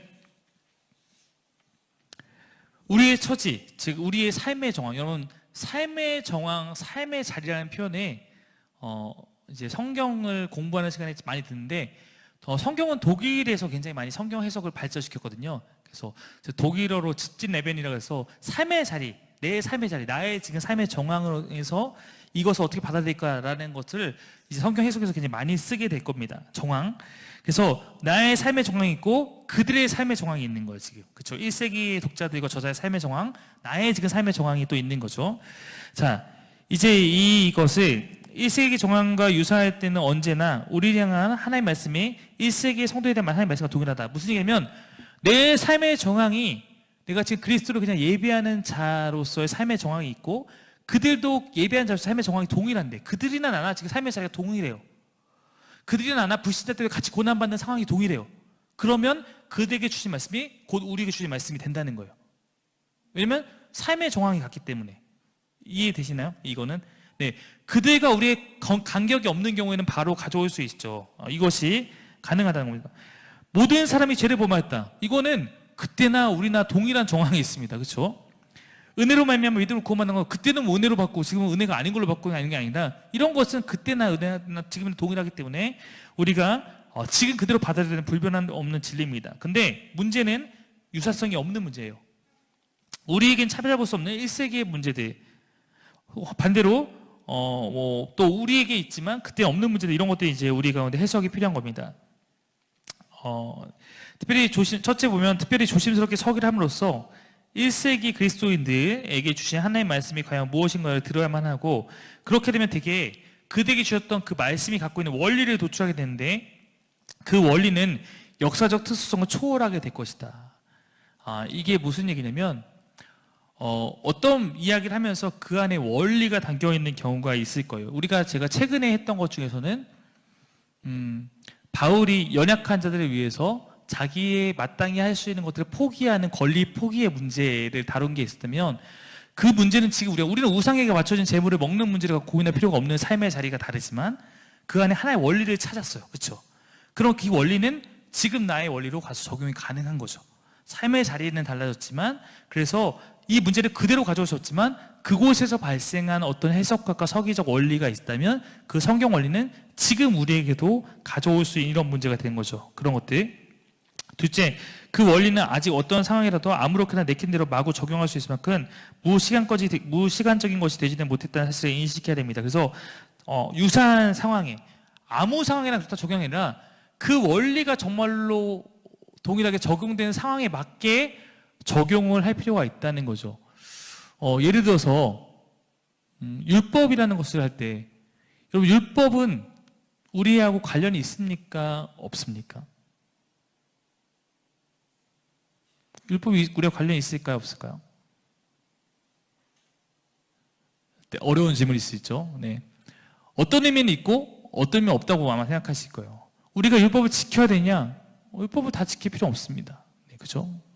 그러나 율법을 주 하나님의 그 원리를 지켜야 되냐? 그 원리를 지켜야 되죠. 이런 거 있는 거죠. 그래서 예를 들어서 이런 게 있습니다. 지붕 위에 난간을 만들라. 이게 율법에 있어요. 지붕 위에 난간을 만들라. 여러분, 다 필요합니까? 네, 지금 우리가 그걸 건축학적으로 적용할 필요는 없겠죠. 그들과 우리가 삶의 정황이기 때문에. 근데 그들의 삶의 정황에서 그 원리 찾는 거예요. 왜 하나님께서 구약시대에 지붕 위에는 반드시 난간을 만들라고 했을까? 왜냐면 떨어져 죽는 인간들이 발생하니까. 그러면 이것은 이웃을 보호하기 위한 이웃 사랑의 원리구나. 그거는 우리 가운데, 그럼 우리 시대의 이웃을 보호하기 위해서 내가 할 수 있는 건 무엇일까로 적용이 가능해지는 것이죠. 이해가 되시죠? 네. 난간 만들라는 우리에게 적용되지 않은 경우가 있을 수 있지만, 자, 근데 반대로 꼭 그렇지 않은 경우들도 있다는 거예요. 유사한 상황, 아까 이거는 유사한 상황이잖아요. 그럼 나도 펜스를 더 높여야겠다. 아이들 위해서 지금 여기 보면은 저기에 아이들이 넘어가지 못하게 제가 쇠를 댔어요. 이런 것들이 그 난관을 그런 것을 지키는 거죠. 여기 난관이 아닐 수 있겠지만 이런 것들을 지키는 건데, 그래서 가장 대표로 음식법. 음식법은 그 당시에는 그래야 될 만한 이유가 있었으나 지금 우리에게는 적용되지 않는 것으로 이제 우리가 해석학적으로 이해할 수 있기 때문에 음식법을 우리가 지키진 않아도 되겠죠. 이런 것들에 대한 차이들이 발생할 수 있는다는 것입니다. 자, 그래서 서신서에서 무시할 문제로 여기는 것은 오늘도 무시할 수 있어요. 무슨 얘기냐면 신약에서 이미 종결된 문제. 너희가 먹는 것이 중요한 게 아니라 너희 입에서 나오는 게 중요한 거라고 하면서 음식법이 이미 신약시대에 종결됐어요. 우리가 더 이상 음식법 그거 따질 필요가 없다는 것입니다. 먹는 것, 마시는 것, 뭐 나를 지키는 것, 이런 것들에 대해서 우리가 이에 속하지, 이것을 지키지 않는 무시할 문제. 왜냐면 그때 당시에도 교회가 이것을 지키지 않았기 때문에 우리도 지키지 않는 문제로 받아들이시는 것이죠. 또한 무시할 문제는 도덕적인 것이나 문화적인 것이 많습니다. 도덕은 보통 일반적으로 계속 와요. 그러나 문화적인 것들은 무시되는 것들이 충분히 많이 발생할 수 있습니다. 그래서 뭐 이것들 하다 보면 하나하나의 문제 다룰 수 있겠지만 언제나 우리는 자유로운 사람은 이것을 적용할 때 자기 자유를 과실수 안 되고, 또 내가 이거에 대해서 지켜야 된다고 이 부분에 대해서 생각했다고 해서 이걸 지키지 않는 사람은 무작정 비난한 것도 안 되고, 이런 해석이 필요한 문제는 좀 폭을 넓게 열어서 좀 더 여유를 갖고 봐줄 필요가 있다라는 것입니다. 네. 문화적인 상대성의 문제 계속해서 얘기하면 서신서들은 특별한 그들의 사정을 배경으로 한 1세기 1세기의 교회에 나타난 특정한 상황을 말하는 것으로 1세기 언어와 문화에 의해서 제한을 받습니다. 서신서에 나타난 많은 특정한 상황들은 1세기의 정황에 철저한 제한을 받고 있기 때문에 그것들이 개별적으로 현대를 위한 하나님의 말씀으로 적용되는 일은 거의 없음을 모두가 인정하고 있습니다. 그 밖에 본문들 역시 1세기 정황에 철저하게 제한을 받으나 그들에게 하나님의 말씀은 새로운 그러나 유사한 정황으로 옮겨갈 수, 아까 얘기했듯이 유사한 정황에 옮겨갈 수 있습니다. 그때는 없었지만 지금 우리의 유사한 정황으로, 그러므로 또 다른 본문들 역시 1세기 정황에 의해 제한을 받으면서 새로운 정황으로 옮아가거나 그냥 그대로 1세기 정황 속에 남아있거나 하는 것들이 항상 이렇게 저렇게 다 우리가 그 상황들을 체크해 볼 필요가 있습니다. 문화들은 사실상 서로가 다른 것입니다. 1세기와 20세기 문화뿐만이 다른 것이 아니라 우리 문화 안에서도 상당히 다른 양상이 나타날 수 있습니다.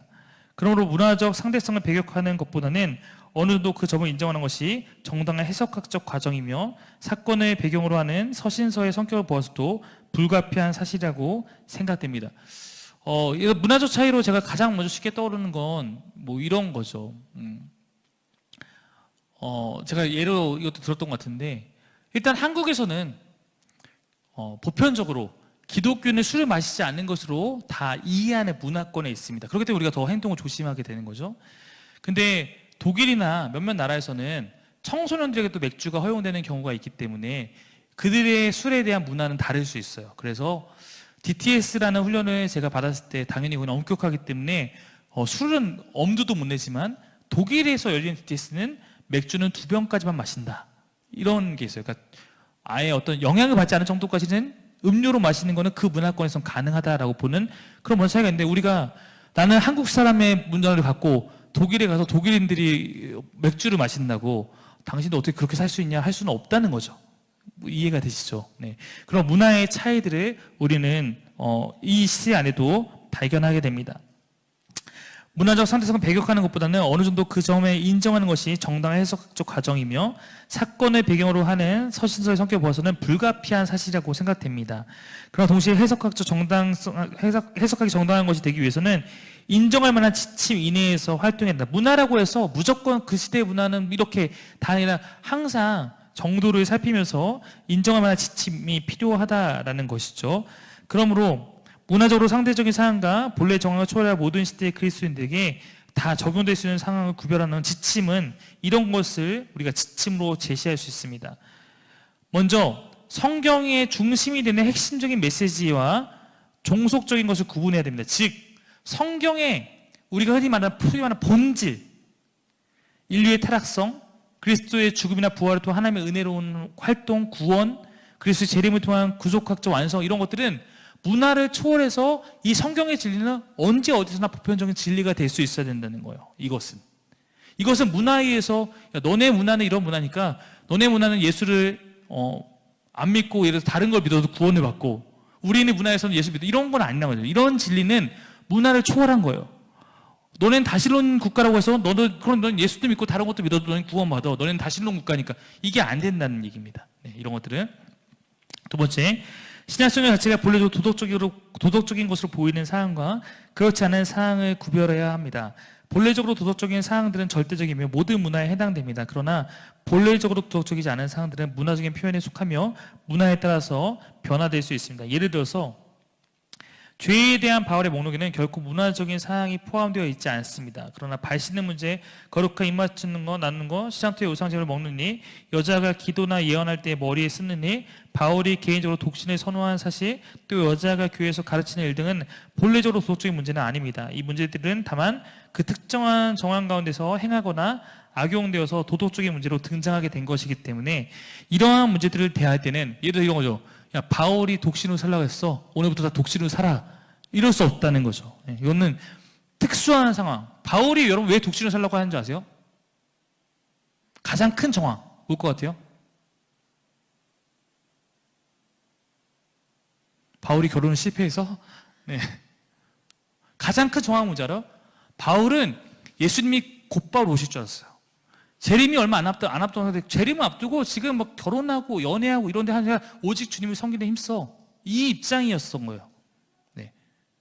그렇기 때문에 이거를 지금 갑자기 우리한테 갖고 와서 그냥 독신으로 살아야 돼. 바울처럼 살아야 돼. 라고 하는 것은 옳지 않을 수 있다는 문제가 되는 거고 여자가 뭐 교회에서 가르치는 것도 여러분 겁나는 거죠. 갑자기 우리가 이 말씀을 적용해서 오늘부터 여자 교사는 다 사퇴하십시오라고 하면 저희 아동부는 망하게 되겠죠. 네, 이런 문제들은 그렇지 않습니다.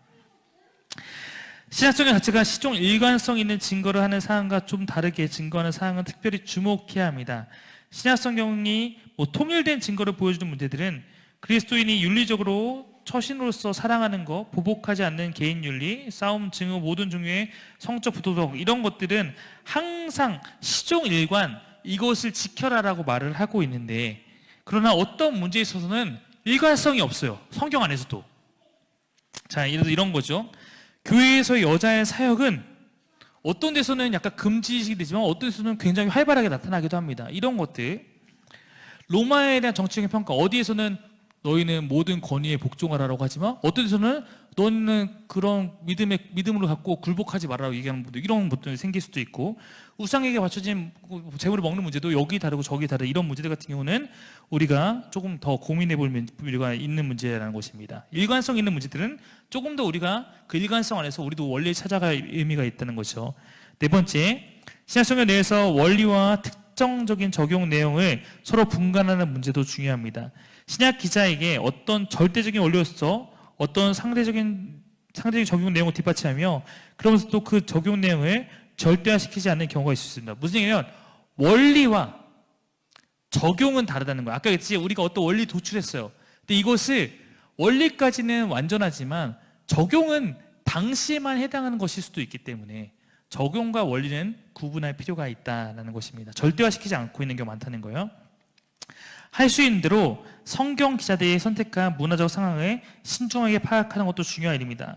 단 하나밖에 선택의 여지가 없는 그러한 문화적 상황에 대해 신약 성경 기자가 동의하는 정도가 높으면 높을수록 그런 입장이 문화적으로 상대적인 것일 가능성이 높아집니다. 예를 들어 동성애에 대해 신약 성경은 반대한다는 입장을 줄곧 취합니다. 반면 신약 성경 기자들 역시 신약 성경 기자들은 노예 제도를 악한 것으로 비난하지는 않는 이런 또 모습들이 있죠. 신약 성경 기자들은 그들 주위 세계의 어떤 문화적 태도를 반영하고 있는 경우가 있죠. 그러나 우리가 알다시피 어떤 것들은 지금 우리에게도 적용할 수 있지만 노예 제도 같은 것들을 우리가 지금 갖고 와서 성경이 있었으니까 지금도 있어야 된다. 아니면 일부 다처제를 갖고 와서 성경 일부 다처제니까 지금 일부 다처제야 된다. 이런 것들은 당연히 아니겠죠. 1세기와 2세기의 문화 차이는 계속 말하고 있습니다. 그리고 20세기 교회에서의 여자의 역할에 대해서 결정하자면 1세기의 여자들이 교회에서 가르치지 말라는 것에 가장 그들의 삶의 정황은 뭐였냐면 1세기 여자들은 교육받을 기회가 거의 없었다는 거예요. 즉, 그 본문이 말하고 있는 것은 젠더의 문제가 아니라 준비가 되지 않은 사람을 가르치지 말라는 겁니다. 무슨 얘기죠? 여자는 교회 잠잠하라는 것은 더 어떤 성향이 맞냐면 남자는 되고 여자는 안 돼가 아니라 가르치는 자는 마땅히 충분한 준비가 된 사람들이 가르칠 수 있어야 돼. 어떤 것들을 아주 막 시종일관 떠들어서 교회를 혼란케 하고 있었기 때문에 그런 사람은 좀 말을 멈춰야 돼 라고 하는 측면이 좀 더 강했다라는 것으로 그런 문화 차이를 이해할 수 있죠. 그리고 로마서 13장 1절부터 7절에서 논하는 국가도 바울이 해서 국가에 순종해야 되니까 지금 우리도 무조건 국가에 순종해야 돼 라는 것이 아니라 그곳의 국가와 우리가 지금 추구하고 있는 민주주의 국가는 본질이 다를 수 있습니다. 민주주의 국가에서는 악법도 무조건 순종하는 게 아니라 악법은 고쳐줘야 되고 악한 관리는 그 악한 관리에 순종하는 것이나 악한 관리에 쫓아내는 것이 당연한 일일 수 있다는 것입니다. 마지막으로 이 점에서 그리스도인단 관용을 실천해야 됩니다. 그리스도인이라면 차이점도 인정하고 서로 우리가 다르게 해석하려고 하는 부분에 있어서 의사소통을 하면서 어떤 원리를 규정하려는 노력부터 시작하고 마지막에 가서는 견해를 달리한 자들을 사랑하는 마음을 갖고 그들에게 어떻게 용서와 포용을 할 수 있는 그런 과정을 거칠 필요가 있다라는 것입니다. 자, 그리고 당면 과제 중심의 신학의 문제를 다뤄보면 당시의 정황을 근거로 하는 서신서 성격 때문에 반드시 염두에 두어야 할 유의 사항들을 한번 보면 이렇습니다.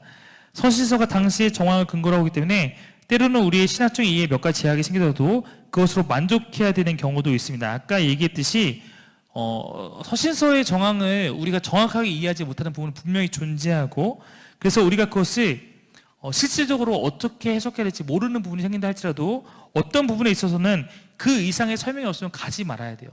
우리가 흔히 이걸 이렇게 표현하죠. 성경이 가는 만큼만 가고 성경이 멈추는 곳에 멈춰라. 성경은 여기까지만 왔는데 내가 막 이걸 더 발전시켜서 말할 수는 없다라는 것입니다. 예를 들어서 여기서도 얘기했지만 이분들은 아까 굉장히 저명한 학자들인데 그들의 책에 이런 예가 나와 있어요. 10장 16절 고린도서 10장 16절 10절 보면 거기서 바울은 고린도 교인들이 자신의 주의 만찬에 참여해야 했음을 근거로 그들이 우상의 집에서 음식을 먹는데 참여해서는 안 된다는 점을 변론하는데 참여한다는 것이 정말로 어떤 의미인가 이것에 대해서 우리는 정확하게 이게 어떤 의미인지를 규정하거나 알 수 없는 경우가 있다라는 것을 이들이 고백하고 있는 것입니다. 우리들 모두는 알고 싶어 하지만 우리들 지식은 그 진술이 당시의 정황을 전제로 하고 있기 때문에 결함이 있을 수 있음을 항상 알아야 됩니다. 본문 그 자체가 드러내는 바를 넘어서는 해석은 확실한 서기를 근거한 해석과 우리가 그만한 가치를 지닐 수 없는 것입니다. 그러므로 우리는 하나님께서 우리에게 필요한 모든 것을 성경 속에 주셨지만 반드시 우리가 원하는 모든 것을 주신 것은 아니라는 사실을 인정하며 나아가야 합니다. 여러분 이제 대표적인 것이 두 번째 나오지만 이런 거죠. 낙태, 재혼, 유아 세례 우리는 이런 것에 대해서 궁금해서 성경을 찾아볼 수 있겠지만 성경은 명확하게 그거에 대해서 말을 해주지 않는 경우가 많이 있어요. 그렇죠? 예를 들어서 비슷한 것들을 적용할 수 있을지 모르겠지만 어쩌면 정확하게 이 문제는 그들 가운데 도출되지 않았던 문제들도 있기 때문에 지금의 문제, 예를 들어서 온라인에서의 여러 가지 문제들 이런 것들에 대해서 당신은 온라인이 없었으니까 우리한테 말을 정확히 해줄 수 없는 문제들이 있음을 우리는 인정하고 아까 것들은 물론 원리적인 것으로 적용할 수 있겠지만 어느 정도의 그런 결함들 해석학적으로 완전하게 우리의 모든 걸 채우지 못함을 이해할 수 있어야 됩니다. 그러므로 그런 문제에 대해서는 우리가 말할 수 있는 유일한 길은 창조와 타락, 구속 그리고 마지막 완성에 대한 우리의 이해에 포함한 포괄적인 성경적 신학을 근거로 해서 말하는 것뿐입니다. 즉 일종의 성경 자체가 이렇게 말하고 있으니까 아마도 이 부분에 대해서는 이렇게 이해하는 것이 좋지 않을까 그 정도로 말하는 것이 가능하다는 것입니다.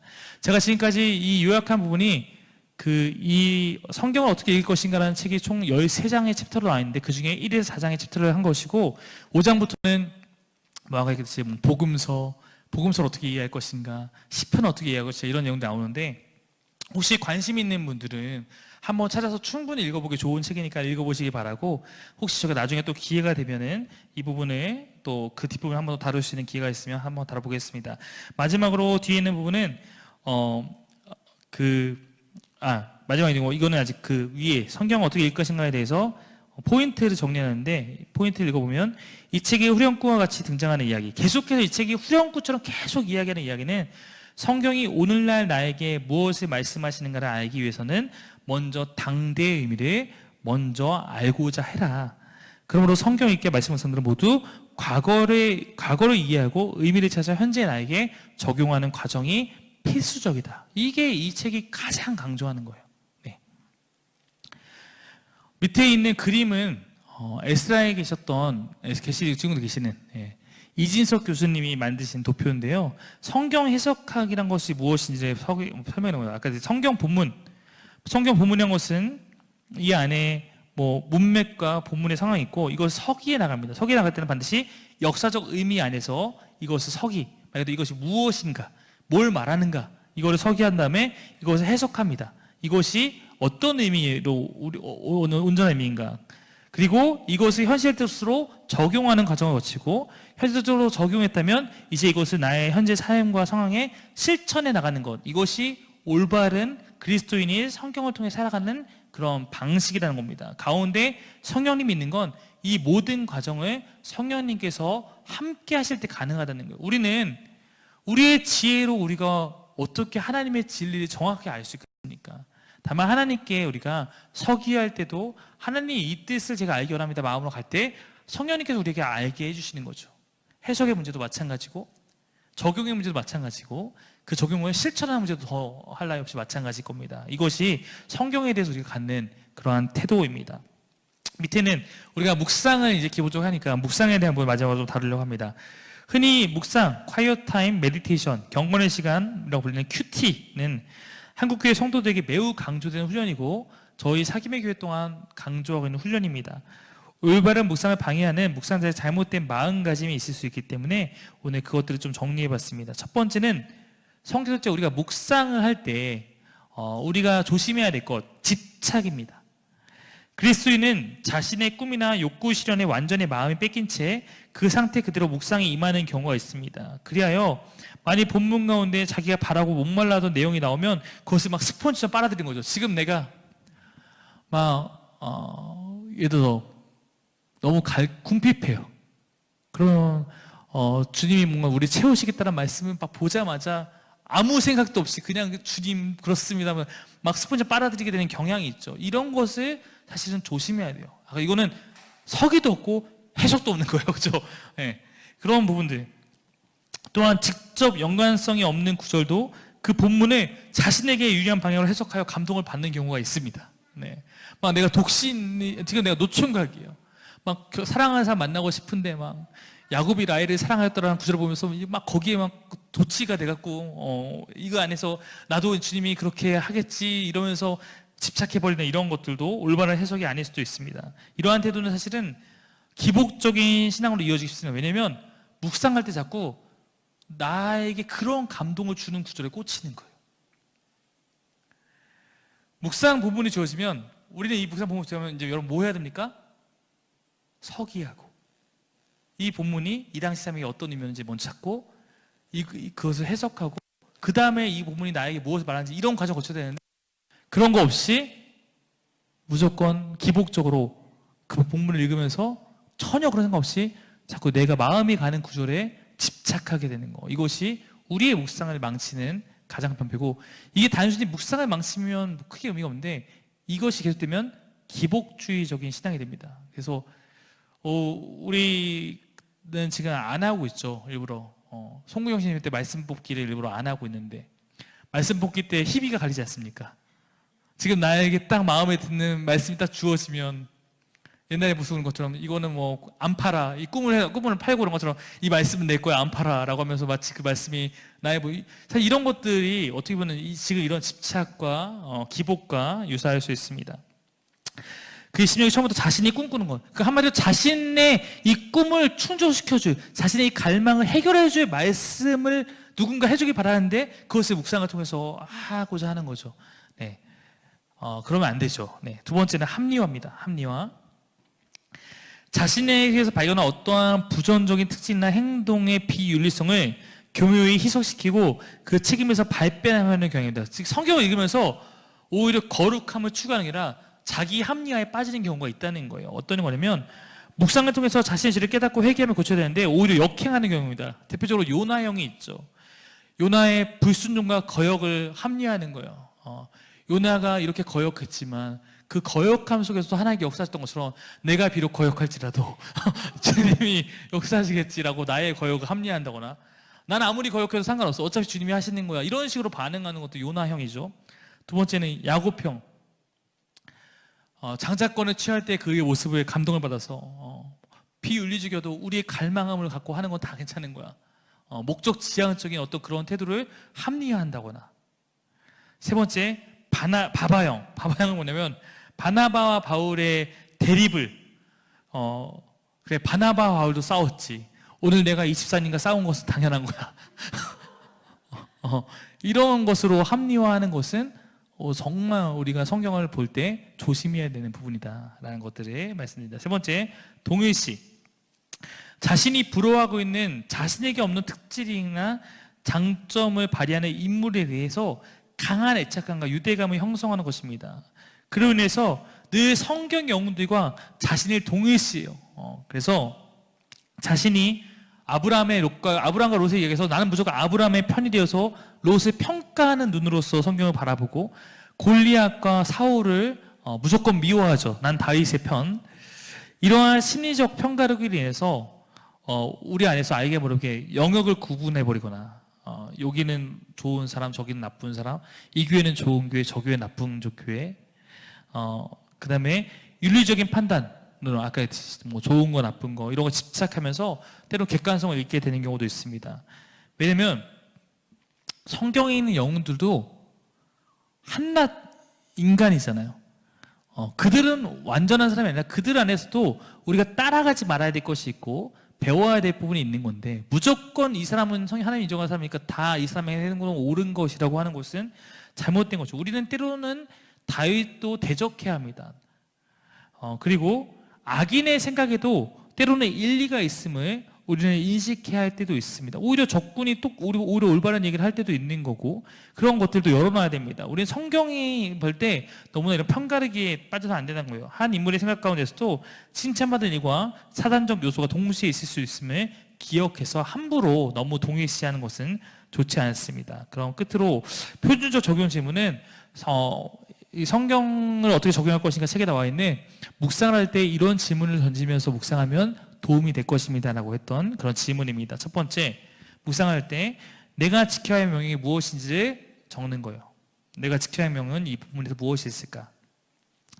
요구해야 할 약속이 있는가? 하나님께 요구해야 될 것들. 하나님, 이 친구도 이러한 것들을 경험하게 해주세요. 이런 것들도 가능하겠죠. 따라해야 할 본이 있는가? 네. 피하거나 내가 고백해야 할 죄가 있는가? 감사나 찬양을 드릴 이유가 있는가? 보면 하나님, 예수님, 나 자신, 이웃들에 대해서 어떤 걸 가르쳐주는가? 이런 질문들에서 해당하는 것들이 있다면 그것을 기록하면서 묵상을 해나간다면 조금 더 서기적으로, 조금 더 해석적으로, 조금 더 분석적으로 그렇게 볼 수 있지 않을까 생각합니다. 중요한 포인트 한번 읽어봅시다. 시작.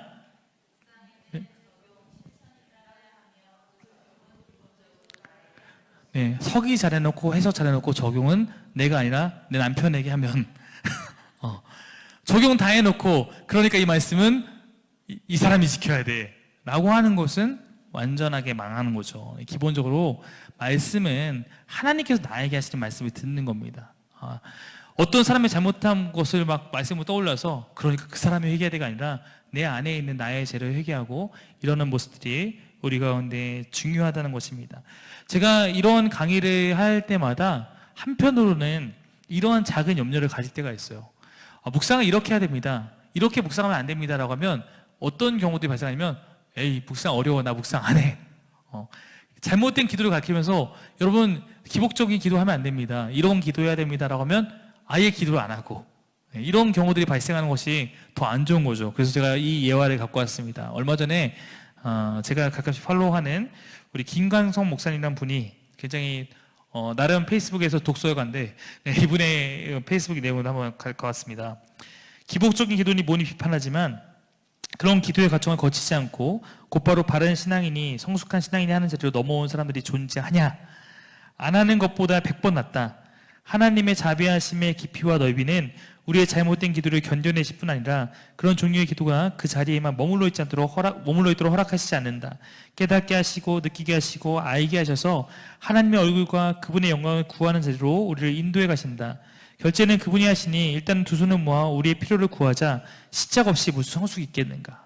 무슨 얘기냐면 기복적인 거니까 난 기도 안 할래요 하고 아예 기도도 멈춰 있는 현대 신앙인들에게 그런 걱정하고 그런 핑계대면 안 할 바에는 일단 뭐 기복적인 기도라도 해라 라고 한 거고, 마찬가지로 제가 하고 싶은 일은 나는 잘못된 묵상을 하면 어떨까 해서 안 하면 계속 그 자리에 있는 거고, 내가 지금 설령 혹시 정말 올바른 그런 스탠다드한 어떤 말씀의 해석에 이르지 못한다 할지라도 읽고 해석하고 적용하고를 시작하고, 때로 잘못된 적용하지라도 해 나가는 것이 우리에게 중요합니다. 해 나가다 보면 그 안에 성령님께서 우리를 교정하시고 마음을 주시고 하는 것이기 때문에, 오늘 이 강의의 가장 중요한 실천은 뭐냐면 말씀을 읽자, 말씀을 묵상하자, 오늘 이 배운 것들을 해보자, 이것이 되어야 될 줄로 믿습니다. 성경에서 가장 성경의 유익에 대해서 잘 설명한 말씀이기 때문에 우리 이 말씀을 끝으로 우리의 오늘 특강을 마치도록 하겠습니다. 같이 읽겠습니다. 시작. 모든 성경은 하나님의 감동으로 된 것으로 교훈과 책망과 바르게 함과 의로 교육하기에 유익하니, 이는 하나님의 사람으로 온전하게 하며 모든 선한 일을 행할 능력을 갖추게 하려 합니다. 아멘. 우리의 성경은 하나님의 감동으로 된 것이고, 우리가 교훈과 책망과 바르게 함과 또 의로서 교육하기 가장 유익한 진리임을 믿고, 그로 말미암아 우리를 하나님의 사람으로 온전하게 하나님의 말씀이 해나갈 것이며, 모든 선한 일을 행할 능력을 갖추게 하는 것은 우리가 말씀과 교제할 때 가능하다는 것을 항상 잊지 않고 우리가 실천할 수 있는 우리 사기명교 교인들이 되기를 바랍니다. 네, 오늘 여기까지 하도록 하겠습니다. 기도하겠습니다. 하나님, 우리가 어떻게 하면 올바르게 성경을 읽어갈 수 있을까? 어떻게 하면 묵상할 때 조금 더 하나님이 원하시는 말씀을 바르게 깨달아서 내 삶에 그렇게 하나님께 드릴 수 있을까? 그런 고민을 갖고 오늘 이 특강을 진행하였습니다. 오늘 이곳에 나와 있는 우리 사랑하는 성도님들, 또 코로나로 인해서 또 이런 상황으로 인해서 온라인으로 이 강의에 함께하는 우리 사랑하는 성도님들 가운데, 주님, 무엇보다도 이곳에서 들은 것들이 전체는 아닐지라도 그 안에 몇 가지라도 우리 가운데 남게 하여 주옵시고, 그 남은 것을 나의 지식에 쌓아두는 것이 아니라 내가 주의 말씀을 읽고 주의 말씀을 묵상하는 데 사용할 수 있도록 인도하여 주옵소서. 이 특강이 가져오는 유익이 다른 무엇보다도 하나님, 우리가 주의 말씀 향해서 한 걸음이라도 더 나아갈 수 있을 만한 그런 동기와 그런 방법이 되기를 원합니다. 성령 하나님, 연약한 우리의 마음들 계속 연약하시지 않도록 우리를 도우시고 말씀 가운데서 우리가 온전하게 되어갈 수 있도록 우리를 이끌어 주옵소서. 오늘 이 밤 이들에게 평안함 더하여 주옵시고, 돌아가는 모든 발걸음도 주께서 인도하여 주옵소서. 감사드리며 예수님의 이름으로 기도드립니다. 아멘. 네, 수고하셨습니다. 감사합니다.